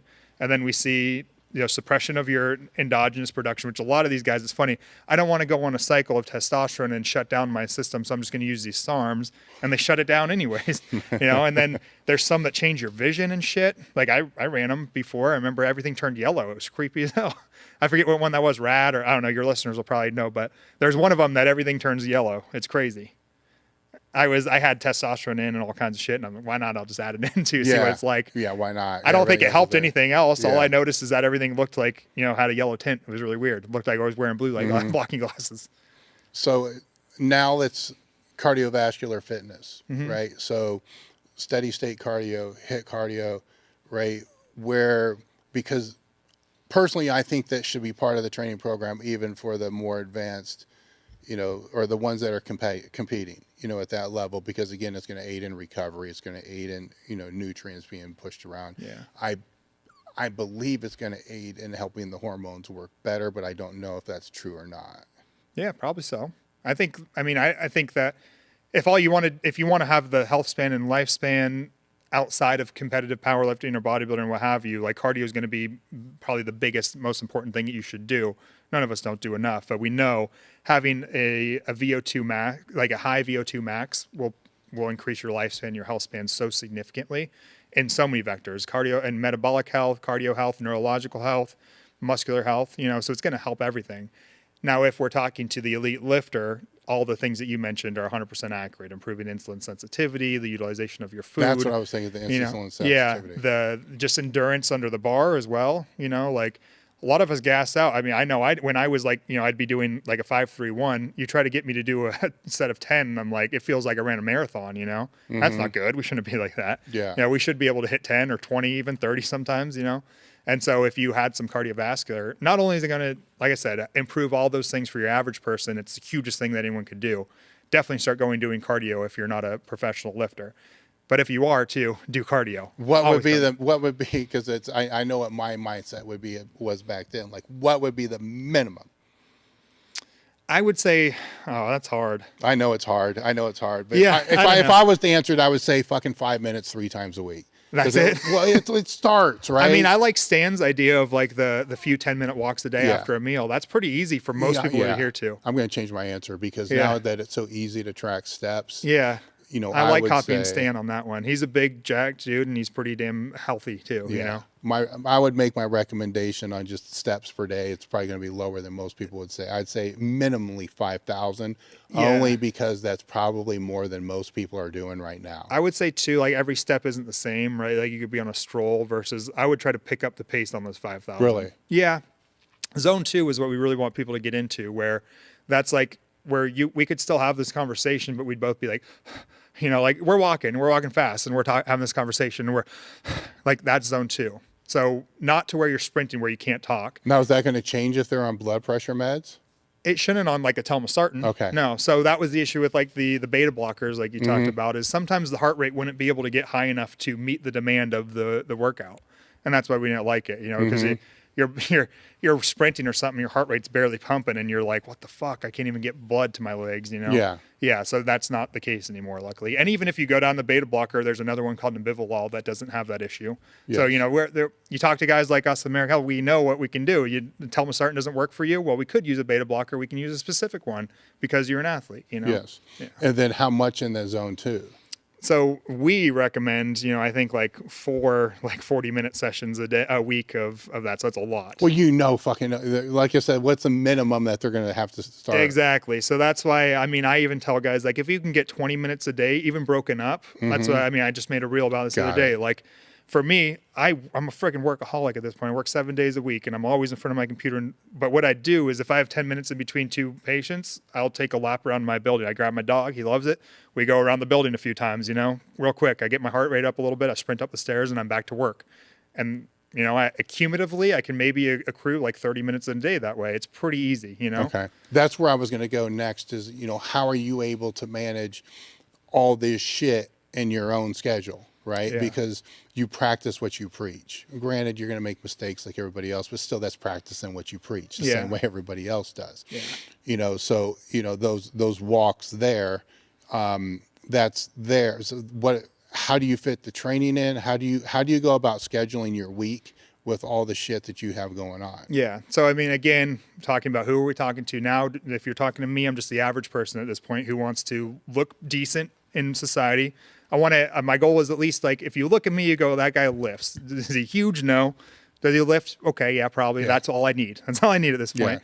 Yeah. And I want to be able to live longer and I want to be able to live healthy. And I really want my lab work to be like pristine. Like it's a game to me now. I gamify everything. Just like we, at the outset, I talked about, I'm 110%, so I gamify it all. And now my week looks like I lift 3 times a week. It's usually like Saturday, Sunday, and then 1 day in the week early in the morning. Only 3 times. It's all I can do, but it's enough to maintain. No, the reason I said interesting is that's how I have to build my training is the main days are on Saturday and Sunday because it's easier for me. Because we're fucking busy. Yes. Yeah. My day literally starts at like 5 a.m. and then it ends at 6 and then the wife's got dinner ready and I eat that. And like I said, I need to get to bed pretty soon because I'm going to wake up at 4, so my days are so busy. I'll try to get a day in on like Wednesday too. And then, so it's usually like a push-pull legs or an upper, lower, upper, something. And at this point, it's all I can do. And then the cardio throughout the day, I like to do that one. The sleep, I use the Aura Ring, supplements and things. The food's changed a lot. I've gone to a point where I do a lot more fasting. I feel like I'm way more efficient and I get a lot more work done if I'm hungry. If the thing that kills my productivity is eating lunch. If I eat lunch, I just want to zone out for the rest of the day, So I wake up starving. I'm one of those people. A lot of people don't. I do. I wake up like ravaging. Like, I'm wiping the sleep out of my eyes as I'm pouring the oatmeal packets. Like I'm hungry. So I eat first thing like 4 in the morning. I don't eat again until 6:30 or 7. Being hungry actually though keeps me alert, because I can feel it. It's kind of like having to take a piss. If you, you're not going to fall asleep if you have to pee. I'm not going to get drowsy if I have to eat. I'm thinking, oh, I'm hungry, and I keep working. I don't know. It's weird. If I were full and satiated, I kind of like sleep down and I get tired. I'm the same way. Yeah. So I'll eat in the morning, then I won't eat again until sometimes 9 o'clock at night. So my first meal, it's a little later, way later than yours, maybe like 9:30. And look how much, that's what everybody's always afraid of is, oh, I'm going to lose my muscle. I'm like, look at Dave, Yeah. I mean, I don't have a lot of muscle at this point now, but I'm able to maintain the body I want, and I'm not losing a shit ton of muscle. Yeah. Now, the only worry I have with it is there may be times I'll just fucking kill it when I go to eat at night, so it may be over, but I have strategies for that. I try to have some days like a protein shake in the middle of the day, just like a whey shake or something. Yeah. Especially if I trained that day, like I definitely know my protein requirement is going to be a bit higher, and a shake usually won't tank me. Well, that I should say there's one caveat there is that there is 1 or 2 days during the week that I train, but it's not hard training. Yeah. It's compared to the weekend, it's not hard. I have to have something. I can't go and not have something before that. It's crazy, like how much mass and strength you're able to maintain on so little, right? Well, yeah. Yeah, I mean, like I was just talking about this on my podcast the other day. Like I think it was Alex Hormozy said, Stan told him that now his physique is like passive income, where, he had decades of work put in up front to now we have this passive income on our physiques where it doesn't take that much work to maintain. But it is kind of fucked up though too, because it's, the way that I manage my weight, I weigh myself every day, right? And I'm not allowed to weigh over X amount, right? So, and I started at like 280. I was like, I can't weigh over 280. And then next thing I know, I'm always weighing under 280. I'm like, okay, I guess it's 275 now. Yeah. So basically, no, I'm not looking at the scale to see the weight loss. I'm just trying to see the weight not go up. Now, it's when I hit 250, it's like I can't weigh over 250. And over the last several weeks, it's gone down to like 242, 243. And I'm like, shit, do I want to make it 245? I'm like, no, I don't want to do that. I'm not ready for that one yet, right? So I'm just going to keep it there. But now it's hitting like 250, 252, 253. So now I got to make a little bit better. I'm checking my steps. Are my steps where they should be? Fuck no, they're not there. They got to be back up there.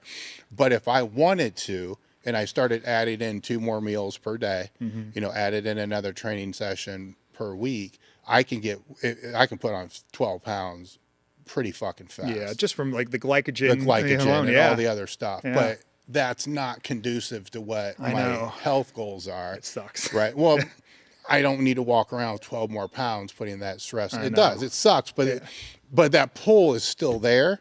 But the way I fight it is I can't weigh over. I was like 198 the other day. It's the first time I've seen below 200 in years. It was kind of sad. I'm like, fuck, It sucks. That's how I felt with 240. I know. Fuck. Yeah. And then until I went and bought a suit and I looked fucking good in it. And then I text my wife, don't let me get big again ever.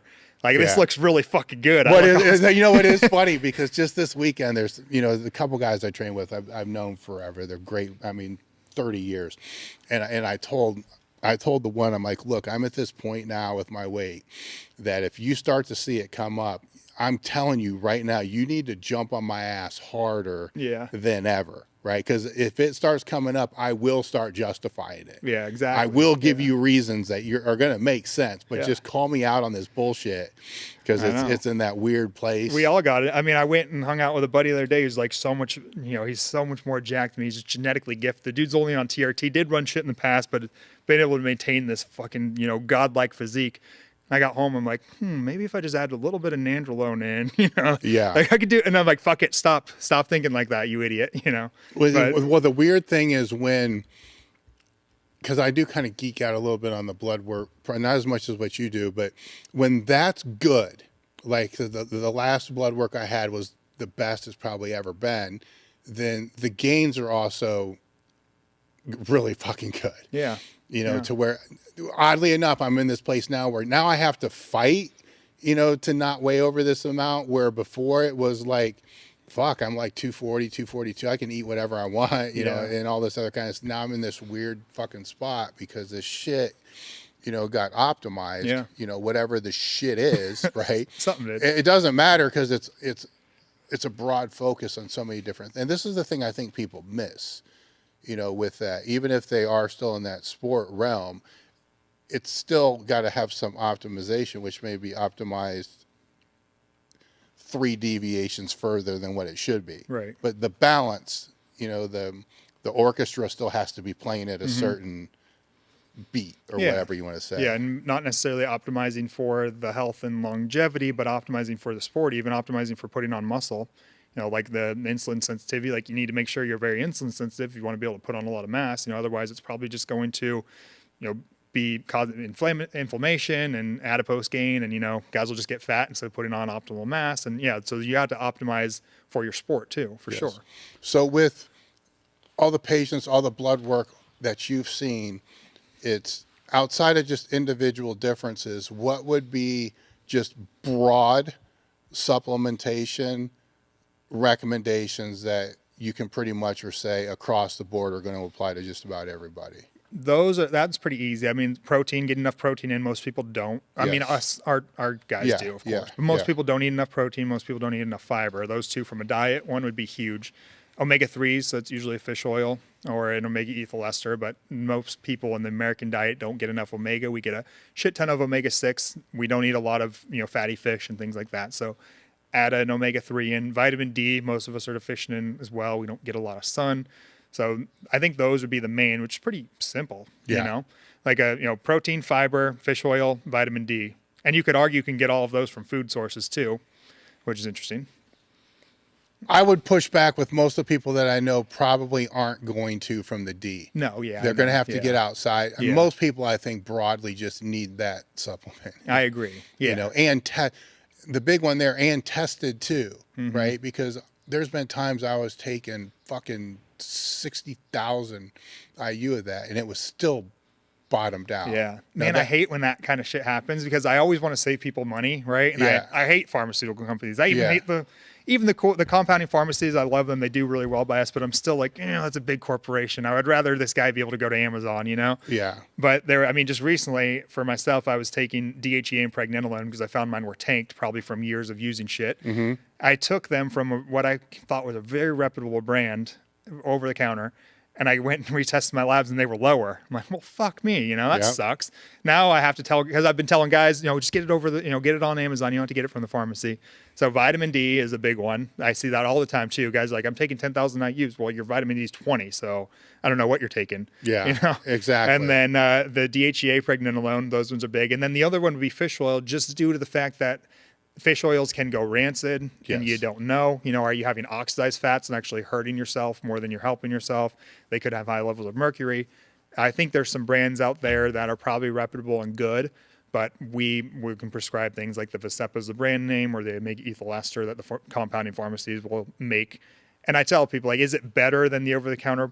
Probably not. At least you're getting what you're buying. You're getting unoxidized omega-3s. Yeah, the problem with that I had with the D is it was Dosequin, so it was prescribed D in K2. The K2 needs to be you should probably note that. The D and the K2 needs to be in there. I was not taking it with meals. Right? Yeah, like so a fat. I didn't have a fat. Meal. So then when I started taking it with a tablespoon of peanut butter every single time, I had those. And like, oh, you dumb fuck. Like I know that, you know what I'm saying? Like A, D, E, and K. I know this, right? Come on. Like, there's some people too that just don't, for whatever reason, don't respond well to supplementation. You can try to add things like boron may help. Some people have suboptimal thyroid function, may not metabolize their D very well either. So fixing the thyroid can help with the vitamin D. Again, to harp on the importance of lab work, sometimes if you're just taking one thing, 4 other things could be fucked up upstream, that you need to fix first. Yeah. And if you think you have low testosterone and you just add testosterone in, well, why did you have low testosterone? Is there an issue with the signal in your brain? Why is there an issue?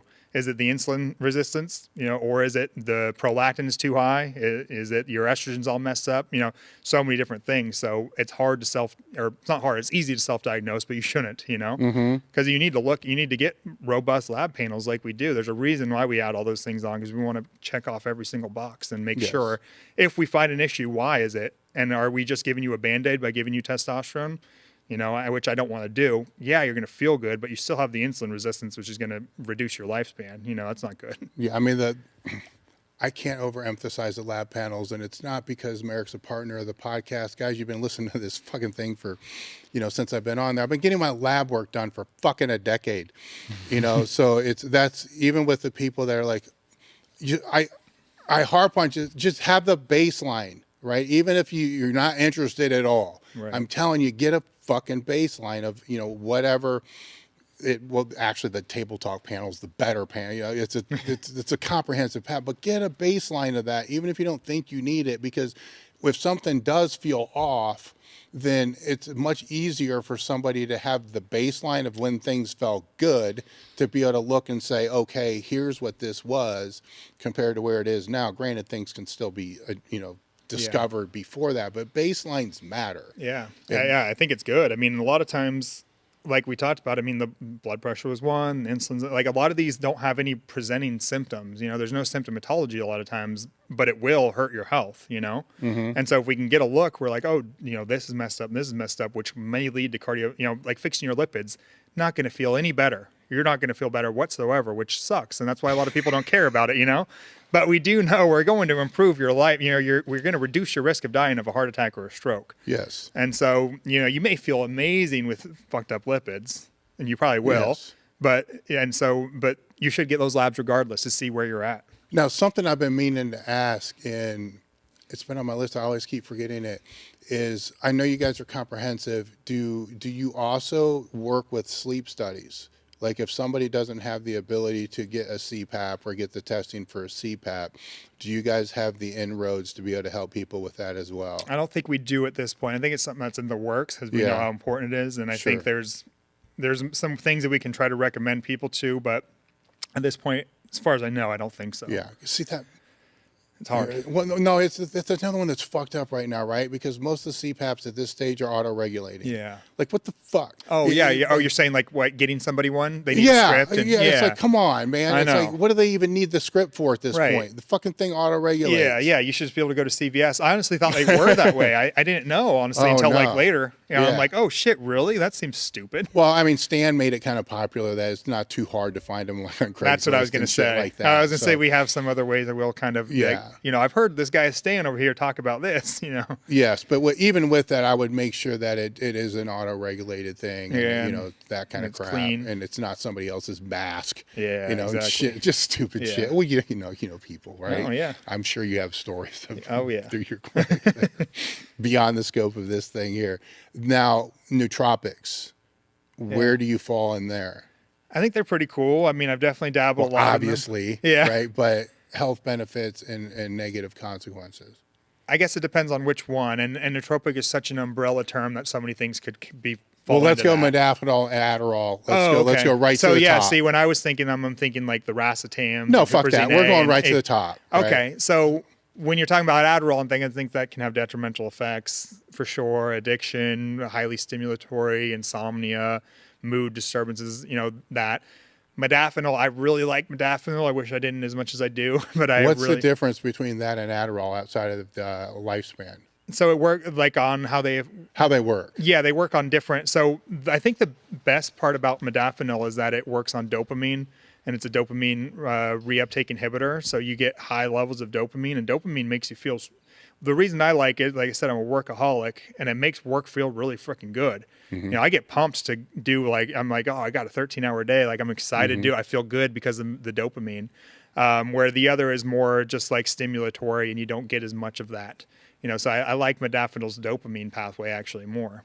But I like the modafinil better as well, but what I don't like is the long lifespan. Yeah, it's like 12 hours. I was, and I try, exactly. It fucks with the sleep. And that's why I tried to use Wellbutrin, which has a similar mechanism, but I didn't find it was as effective. And I dug into the literature, and the data show it doesn't really work as much on dopamine, and I could feel it. I knew it. I was like, man, I know this Wellbutrin's not working like the modafinil does. Yes. Yeah, but the issue is the sleep, I think. So if you take it, which I'm not recommending, but if you do, I would hypothetically somebody takes it, exactly, right, and wakes I would up say early. Like first thing. Yeah, so wakes up early, right in the morning, 4 a.m. or whatever. It's going to be gone. Probably half of it will be gone by around 4 p.m. and you should still be able to sleep. Is there anything to help? I don't want to use down regulate, but anything to be able to help without like pounding the NyQuil? Oh, I don't know. Yeah, I would. Yeah. Have you found anything? Fucking pounding NyQuil and 2 Xanax and NyQuil. I don't want to say. I would just say I think having a long enough time where you take it to where you want to go. That's the key thing. Yeah, Because I mean, it's a wakefulness drug. It was made for people who have narcolepsy. Yeah. You know, just pass out. Yes. Yeah. So it keeps you awake. It's not even like a stimulant. You know, you don't feel like a caffeine stimulant or an Adderall. Yeah. You just feel awake and dialed in. You know, I like because I'll be 8 hours into work and be like, whoa, like 8 hours just went by. You know, like I've been dialed in. Like No, super it does. Yeah. It does that. Where Yeah. it's funny because I just asked the pharmacist the other day when I picked up, the refill for it. I'm like, can you tell me the difference between like this and Adderall? And he said, well, the lifespan. I'm like, oh shit, now that's awesome. So what? So what do you mean? It's like 5 hours. Like, well, 5 hours would be way better, than the other. Yeah. And then if it's that super stimulant thing, fuck that. Yeah. Because I'll have to look into it a little bit more too. Yeah. I've tried to look into effects of modafinil because I'm always afraid of that. Am I taking something that's going to hurt my longevity? Is it going to make you dumb? Right? Because that's something. Yeah, I don't think so. If you hyperstimulate, yeah, that's true. What's going to happen on the No, other I think it actually improves like cognitive function. That's why people use it. And they called it like the limitless drug based on that movie Limitless. Where the guy was like a genius. I know, but let's say it takes you from a 10 to a 12, but at some point you got to like super compensate, like training. So then you'd go to like a 7 and you're like an idiot for 2 days afterwards. Right. I don't know, right? maybe. Yeah, I don't know. That was what I was always afraid about with Adderall. Oh, okay. And so if it takes me up here, does that mean I'm going to be dumb for 2 days afterwards? Because then I can't. Yeah, I don't think so. I don't know. Because I try to sparingly use modafinil because I don't like to be addicted to anything, and I find it would be way more effective. But if I take it like 5 days in a row, by around day 6, I'm like, I don't really feel it as much, Yeah. So I try to use it only on special occasions when I have like a crazy workload that day. If I've got like surgeries in the morning and then Marek all day, and then I got to work on my podcast or something, I'm like, okay, today's a modafinil day. Yeah. And that's when it works better too. Yeah. Yeah. So I should have noted that as well. I'm taking it every day. Yeah. It's just on those days where you're like, there's a lot of shit. I need like 3 days of work done in one day. Right. Yeah. We'll have to read. I've looked. I don't think there's not a good pool of data on its effects on certain things. Yeah. I can't find it because I really want to know. All right. So let's back out of that class, right? And then we move into things that don't work anywhere near better, but everybody says they do. Right. That's like the Nootropics, alpha GPC, stuff like that. I want to say what's close, but I've tried like everything and nothing's fucking close. So there's nothing in that underbelly that. I don't know. All through school, I used a lot of Huperzine. The Huperzine A, I liked that. I feel like it helps in a way when mixed with caffeine and alpha GPC. So you got like the choline donor, and then you've got something that's increasing acetylcholine, and then you've got a caffeine stimulant. That was a good combo. Yeah. That's in pre-workouts. I feel a little bit more dialed in on Huperzine. So I like that. The racetams I think used to work pretty well, but I can't find them anymore. They must be illegal or something. Do you remember that? Like paracetam and I don't know if you No, see, I was one of the guys that just took the ephedrine, caffeine, and aspirin and just loaded that. Yeah. So. And then Nootropics, I think, works pretty okay, too. Yeah, I don't know. I feel like you're kind of like me, where it's like a lot of shit gets blown out of the water. Either we're not very receptive to it. We were having this conversation on the way down. I'm like, yeah, I don't know. I don't really feel it either. People make videos about things like they're so dramatic. Like I said, I was pretty disappointed with my first 500 milligram testosterone. Yeah. Like I really expected something better. That's most things. Even for me, modafinil, the way we're talking about it, to be honest, it's like not. I think people expect where everybody's probably gotten high on like, marijuana and alcohol. So you expect you consume something and then it's a drastic night and day difference between sober and not. Yeah, none of this stuff is that way, like with the modafinil, even it's light, like I said, I'll feel like, oh, I'm working really hard and I feel a little bit happier about it. Yes. But it's not like it hits me and I'm like, whoa, and I start seeing the Einstein equations around. No, it's not.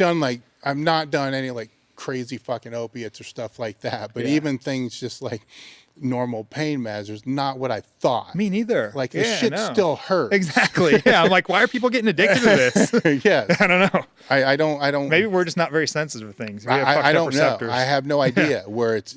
I'm still. I won't say that, but when I was competing, I was still looking for that fucking compound that would give me that big boost. Right. But I never found what other people said they found. I know. I'm always like, are you just blowing this out of the water, or like, are you blowing hot air up this thing's ass, or is this really what you're feeling? I think they're blowing hot air up I know. Ass it kind of sucks too, because people like young guys are pushed towards, like when people are talking about TRT, that's almost like, dude, You don't want TRT. It's a fucking pain in the ass for little benefit, you know? Yeah. Immense benefit for those who need it. Sure. Very little benefit, very to none on somebody who doesn't, you know? Yes. And that's where, like on the steroid panel, both of you and I, because I think we were a part of a steroid panel at Swiss, and the crowd, it was called the steroid panel, so I thought we were talking about steroids, and a lot of people were conflating it with TRT. And I'm like, no, wait, are we talking about TRT or steroids? Because they're two different things, you know? Exactly. And people, though, these days, they get mixed up a lot, you know, because every influencer who is jacked on probably tons of shit says, I'm on TRT, because now it's a safe way to admit that you're not natty. But I'm like, no, hold on. They're not on TRT. They're on TRT plus, you know? Well, yes. Yeah. And so that's why they look like that. But unfortunately now you got the 21-year-old guy who he's like, you know, I'm not making that great of gains. Put me on TRT. And I'm like, well, dude, you've already got a 600. If we get you to a 900, you're still not going to look like, you know, that guy on IG. I'm sorry. Well, you know, it's this crazy thing because, you know, it went from lies by omission, right, to lies by partial omission. Right. Right. Yeah, everybody's on TRT now. Everybody. It's easy. Yeah. You know, it's like, and it's like, it's ridiculous. Right. And which is kind of fucked up because I have known some people that take, as we talked about, just a little bit of stuff and they're, what would be hypo responders. Oh yeah. You know, like for whatever. Wait, hyper, like hyper, they get, like super responders. Right. Yeah. For sure. There's some of those. Never fucking me, but I know. I've seen it, and I think they lie. You know, the whole time you're like, you're lying. There's no way. I know. And then you're like double checking, triple checking. Like, this shit ain't fair. I'm sure, like, you know, everybody who makes it on the Olympia stage is one of those hyper responders. Oh yes, you know? They have to be. That's that genetic piece. Exactly, 100%. Right, that plays into that. I mean, you look at half of them when they were natty, and they have no reason to lie now. You know, like Ian Vier posted one day his what he said was natural, and I'm like, fuck, that's better than I ever looked on everything, you know? So you take that dude who learned how to get that way natty, and then you throw in just a little bit of something, and sky's the limit, you know? It's crazy. Yeah. Were there any topics I didn't bring up that you wanted to talk about? Man, I don't think so. I think we talked about a lot. I don't know. We went all over the place. No, we did. So it's the longevity, just cholesterol, the blood pressure, the health. Yeah, I mean, I think a big one is just, you know, being honest to yourself too.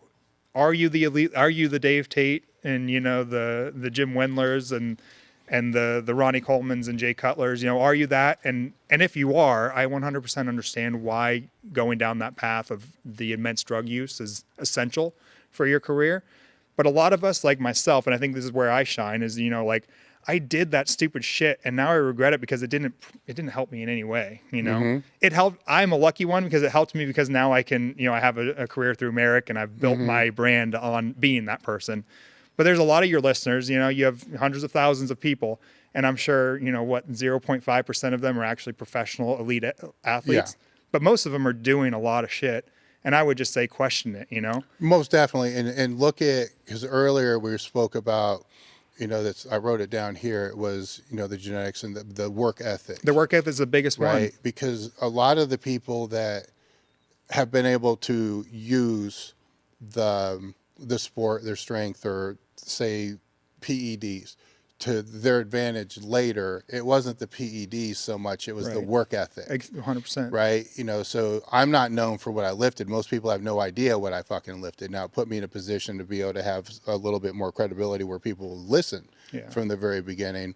But it was the work ethic that put me in the position to meet the people that put me in that position for that. Right. And I think people very much so underestimate the work ethic. Yeah. In a big way, a huge way. Yeah. So yes, you know, if you don't have the genetics, you can try to match it with generics. I mean, that was one of Louis Simmons's quotes, right? Where that's possible, but the work ethic's got to be the same. Where some people they won't have the work ethic and they'll still get to that higher point. They're so far outliers of outliers. Yeah. Right. Even everybody that gets to the very top of that's an outlier. Yeah. Right. I'd say anybody who's got over a 315 bench is a fucking outlier. Look at society. Yeah. It's a big bench. Like, so how do we want to define outlier first? Right.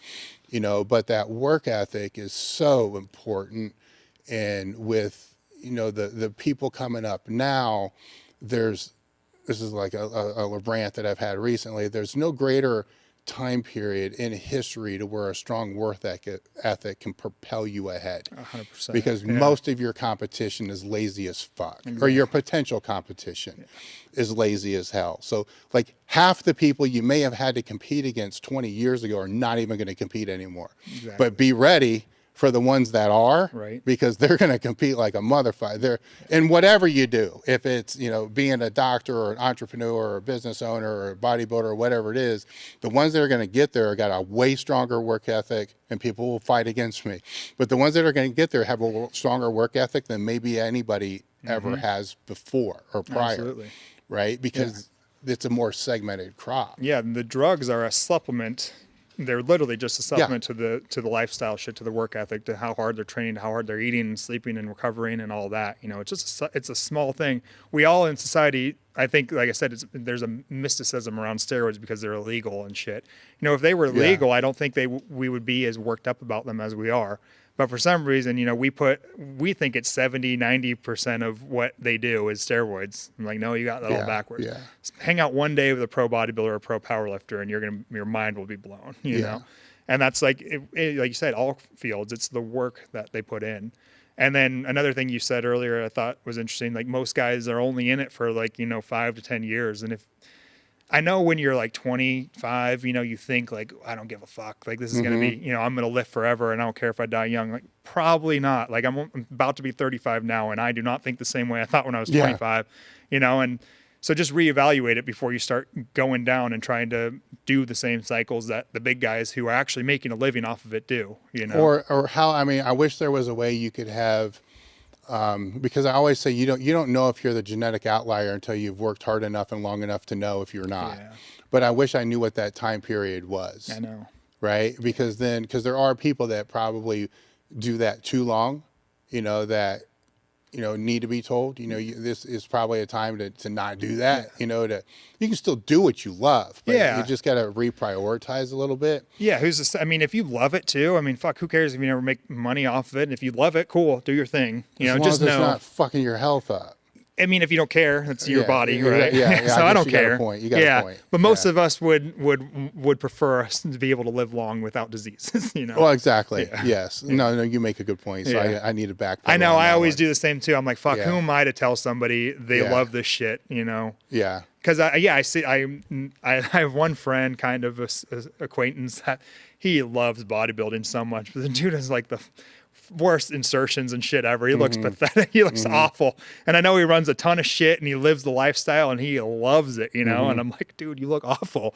Like there's no amount of synthol that would fill in your muscle bellies. You know? Like your insertions are this long before your bicep, but he loves it. So who am I to say, you know, like, I mean, he's probably reducing his life, but fuck, he loves that shit so much. So keep doing it, you know? I would guess probably the answer to that would be, when I first started seeing Dr. Serrano in the fucking 90s, I used a line, different fucking person, right? So I don't want to say he was an enabler, you know, but he was a realist, but he put up with it. Yeah. You know, so if we have those people in the lives, who are we to tell them, right? But if they do, you know, change their mind and need extra help at that certain point in time, and then you're there. Yeah. You know, to be able to say, okay, man, I get it. Because you get it. You were in it. Yeah. I get it. I was in it. Yeah. I mean, like, fuck yeah, I get this. Fuck, I'll enable some of it. Yeah. Like, yeah, fuck, you know, you forgot to do this. Add this, you know.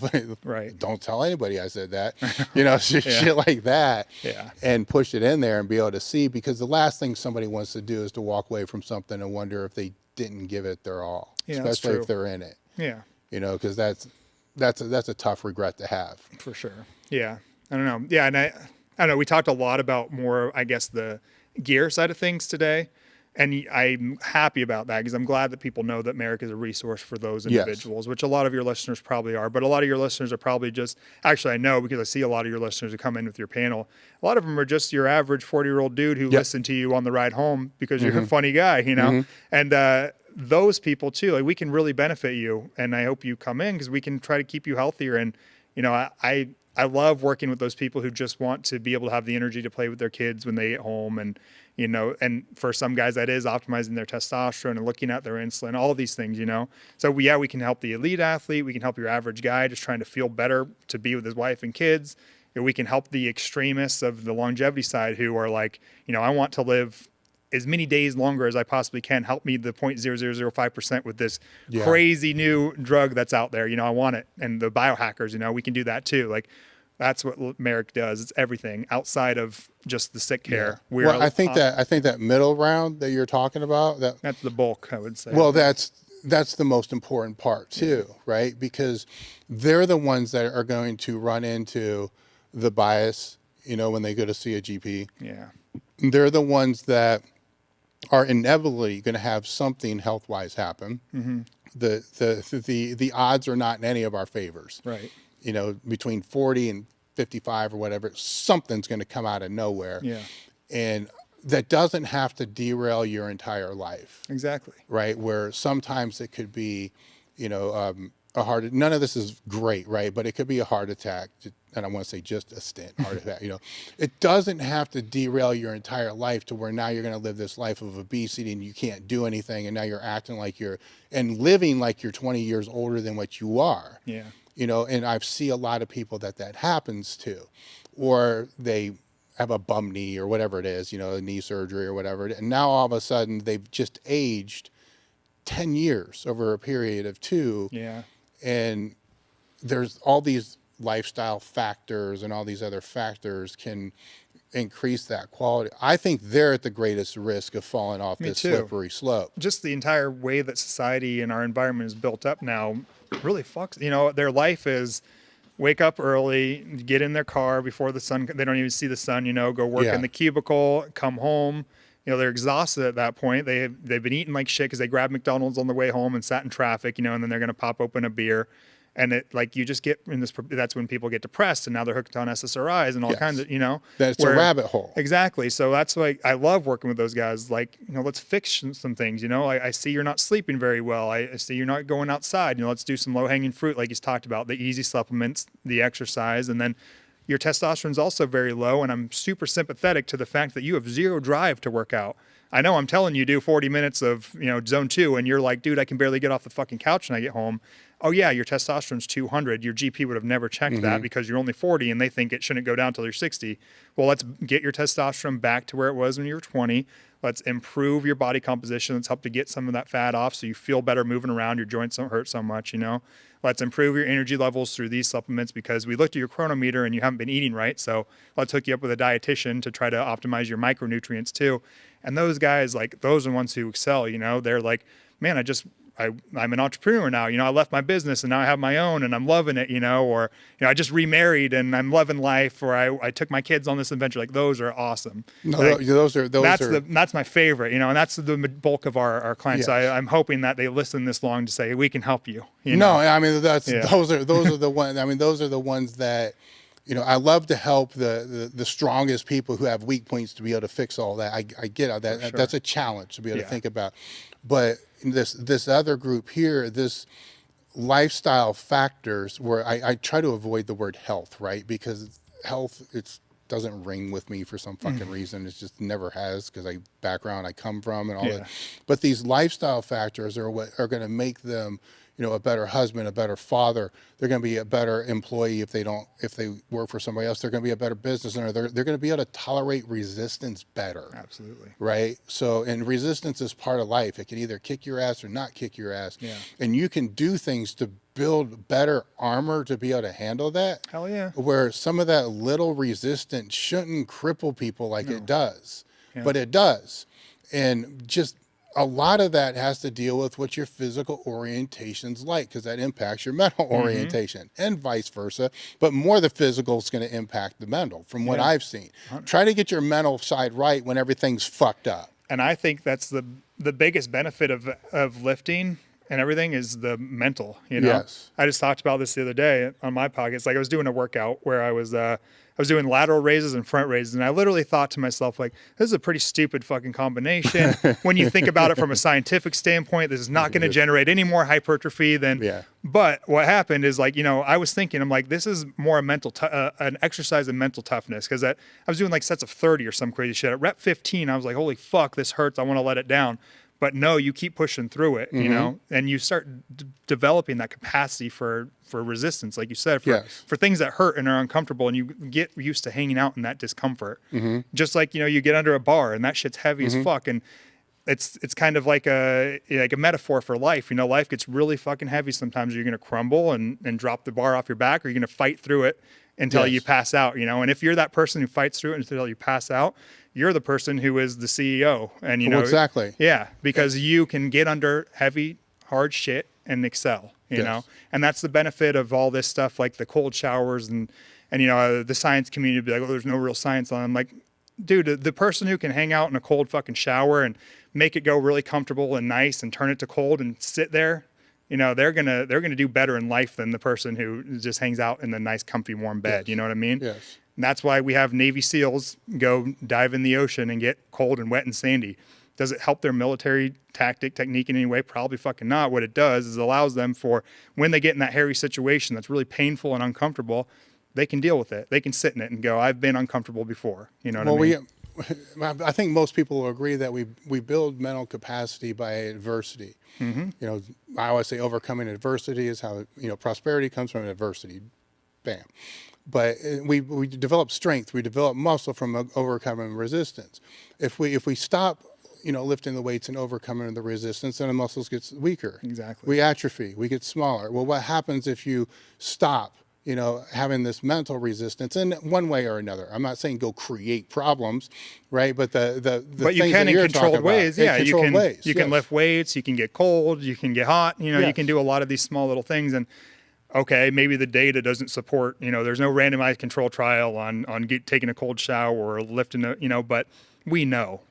No, but where my thing would be there is, and maybe there's data, maybe there's not, but if your ability to be able to handle that controlled resistance, exactly, I think that's going to make you become more stoic in the resistance and some of the little shit most people get upset about. Exactly, 100%. At least be able to pause and say, should this thing make me mad? Right. Instead of just flipping out like you're on fucking a gram of tren, right?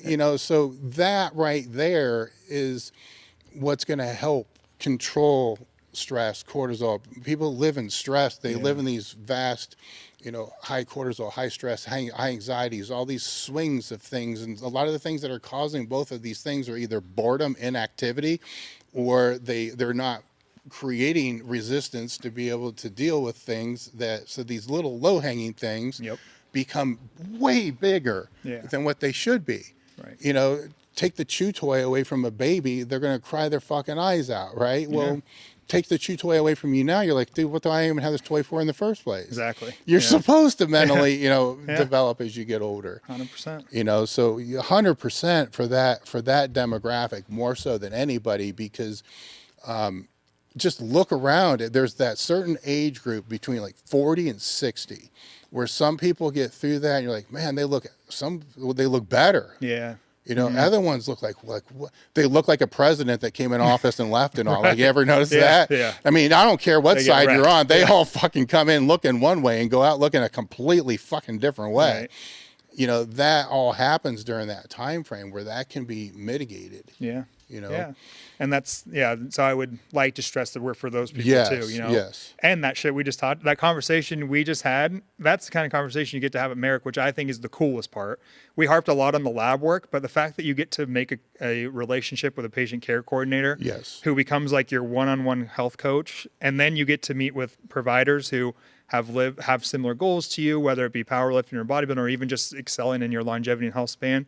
That's the beauty of Marek. The lab stuff is awesome. That's really our bread and butter, right? But the cooler part, in my opinion, is the fact that you're going to get a handbook on guided meditation and sleeping right and exercising and eating, and that stuff's pretty fucking cool in my opinion. No, it is. I mean, that's what helps the average person get out of this funk that is, society today, where we are just basically have one path, which is like to and from work and an SSRI to deal with it. You know what I mean? Well, that's the difference maker, I think, with you guys. There's a lot, but that's one of the biggest difference makers is, Jariah will send me, a text and it'd be like, hey, you need it? And like, fuck, actually, yes, I do. I completely fucking, forgot or whatever it is. Or, a handbook or, whatever that is, that And I can speak to him. Well, I can speak to you about things, but I can speak to him about things that that person's in place for a reason, right? Because you're bound by a set of ethics, right? That that you take when you become a doctor, right? So there are certain things that you can't be like, no, yeah. I mean, you can't say, yeah, sure, take fucking tread, right? Yeah. But this other person didn't take that same conversation. So it's a buffer is the way I look at it, right? So it's a buffer that he can take care of a lot of that stuff right away. Yeah. Dude, this is fucking stupid. This is stupid. Yeah, this might be able to be brought up, that's in there. And that right there is, things that they're not going to get anywhere else. No. Even if they have a doctor that is extremely open behind closed doors and all that, there's still certain things that just you can't do because it's not in the best interest of the patient. Right. And you don't have like 24/7 access to your normal doc too, which you kind of do to us through the PCC, right? Like, when you went to your doc, we were talking off camera, you could have gone to Jariah and been like, hey, I've got a question, could you ask Hotchkiss this? Mm-hmm. And he would have right away, Yeah. Or he maybe would have answered it or you had your question about how much cardio should I do a day? That's a perfect thing that PCC can help you with. Yes. Yeah, man, let me show you this. Or, and just, they will check in on you periodically. They're always there for you. It's super cool. You almost like, you get an accountability partner, you develop a relationship. It's cool. So mm-hmm. We harped a lot on the lab work. Here's another little side of Marek that you get, which I think is cool. Yes. Yeah. It does tie back to that though, because that's where the goals are. Well, no, the goals are established by the person coming in, right? I mean, we need a metric. That's the metric. Yeah. We need a metric to gauge your success, which is lab work is really cool. Yes. But we have all these other cool things in place too. Yes. Anything else I forgot or didn't bring up? I don't know. I don't think so. It was like 6 hours long. Freaking ton. I think so. I think awesome. So. Yeah. So the modafinil that's like still kicking, right? So, all right. What's the best way people can reach you without just seeing puppy pictures all the time? Oh man. Yeah. I do post a lot of puppy and food pictures. So my Instagram is Dr.AE Hotchkiss, AEHOTCHKSS for that. My company is Atlas Optimization. We partner with Marek. We have a podcast now. So if you YouTube Atlas Optimization, it's one of the PCCs and we have a lot of conversations like this. Cool. It's a lot of fun. We talk about how patients impact us, how we impact, we answer a lot of stuff. He's an ex-competitive bodybuilder who abused a ton of shit too, and now he's a competitive runner. And where is that on? YouTube and Spotify, but YouTube's better for us, more monetization. Well, yeah, I get that. What's the best way to find that one? I think if you just YouTube Atlas Optimization, you'll find the podcast. And then that's our handle for our Instagram as well. Okay. Well, the reason I'm asking that is because I stalk all the guests before they come out, and I didn't find that, right? So we got. No, we just started like a week ago. Yeah. So. Okay. Either way, I need to ramp up my SEO. Well, yeah, we'll put it in the description too, which we'll be able to. Yeah, so he's got it in the description. You're all right, awesome, so thank you. So that helps. I have to get Dave Tate on, and then we're going to skyrocket. We'll go viral. 100%. I'll do that anytime you want. Just let me know. Thanks, man. Thanks for coming out. Awesome. And guys, we're done.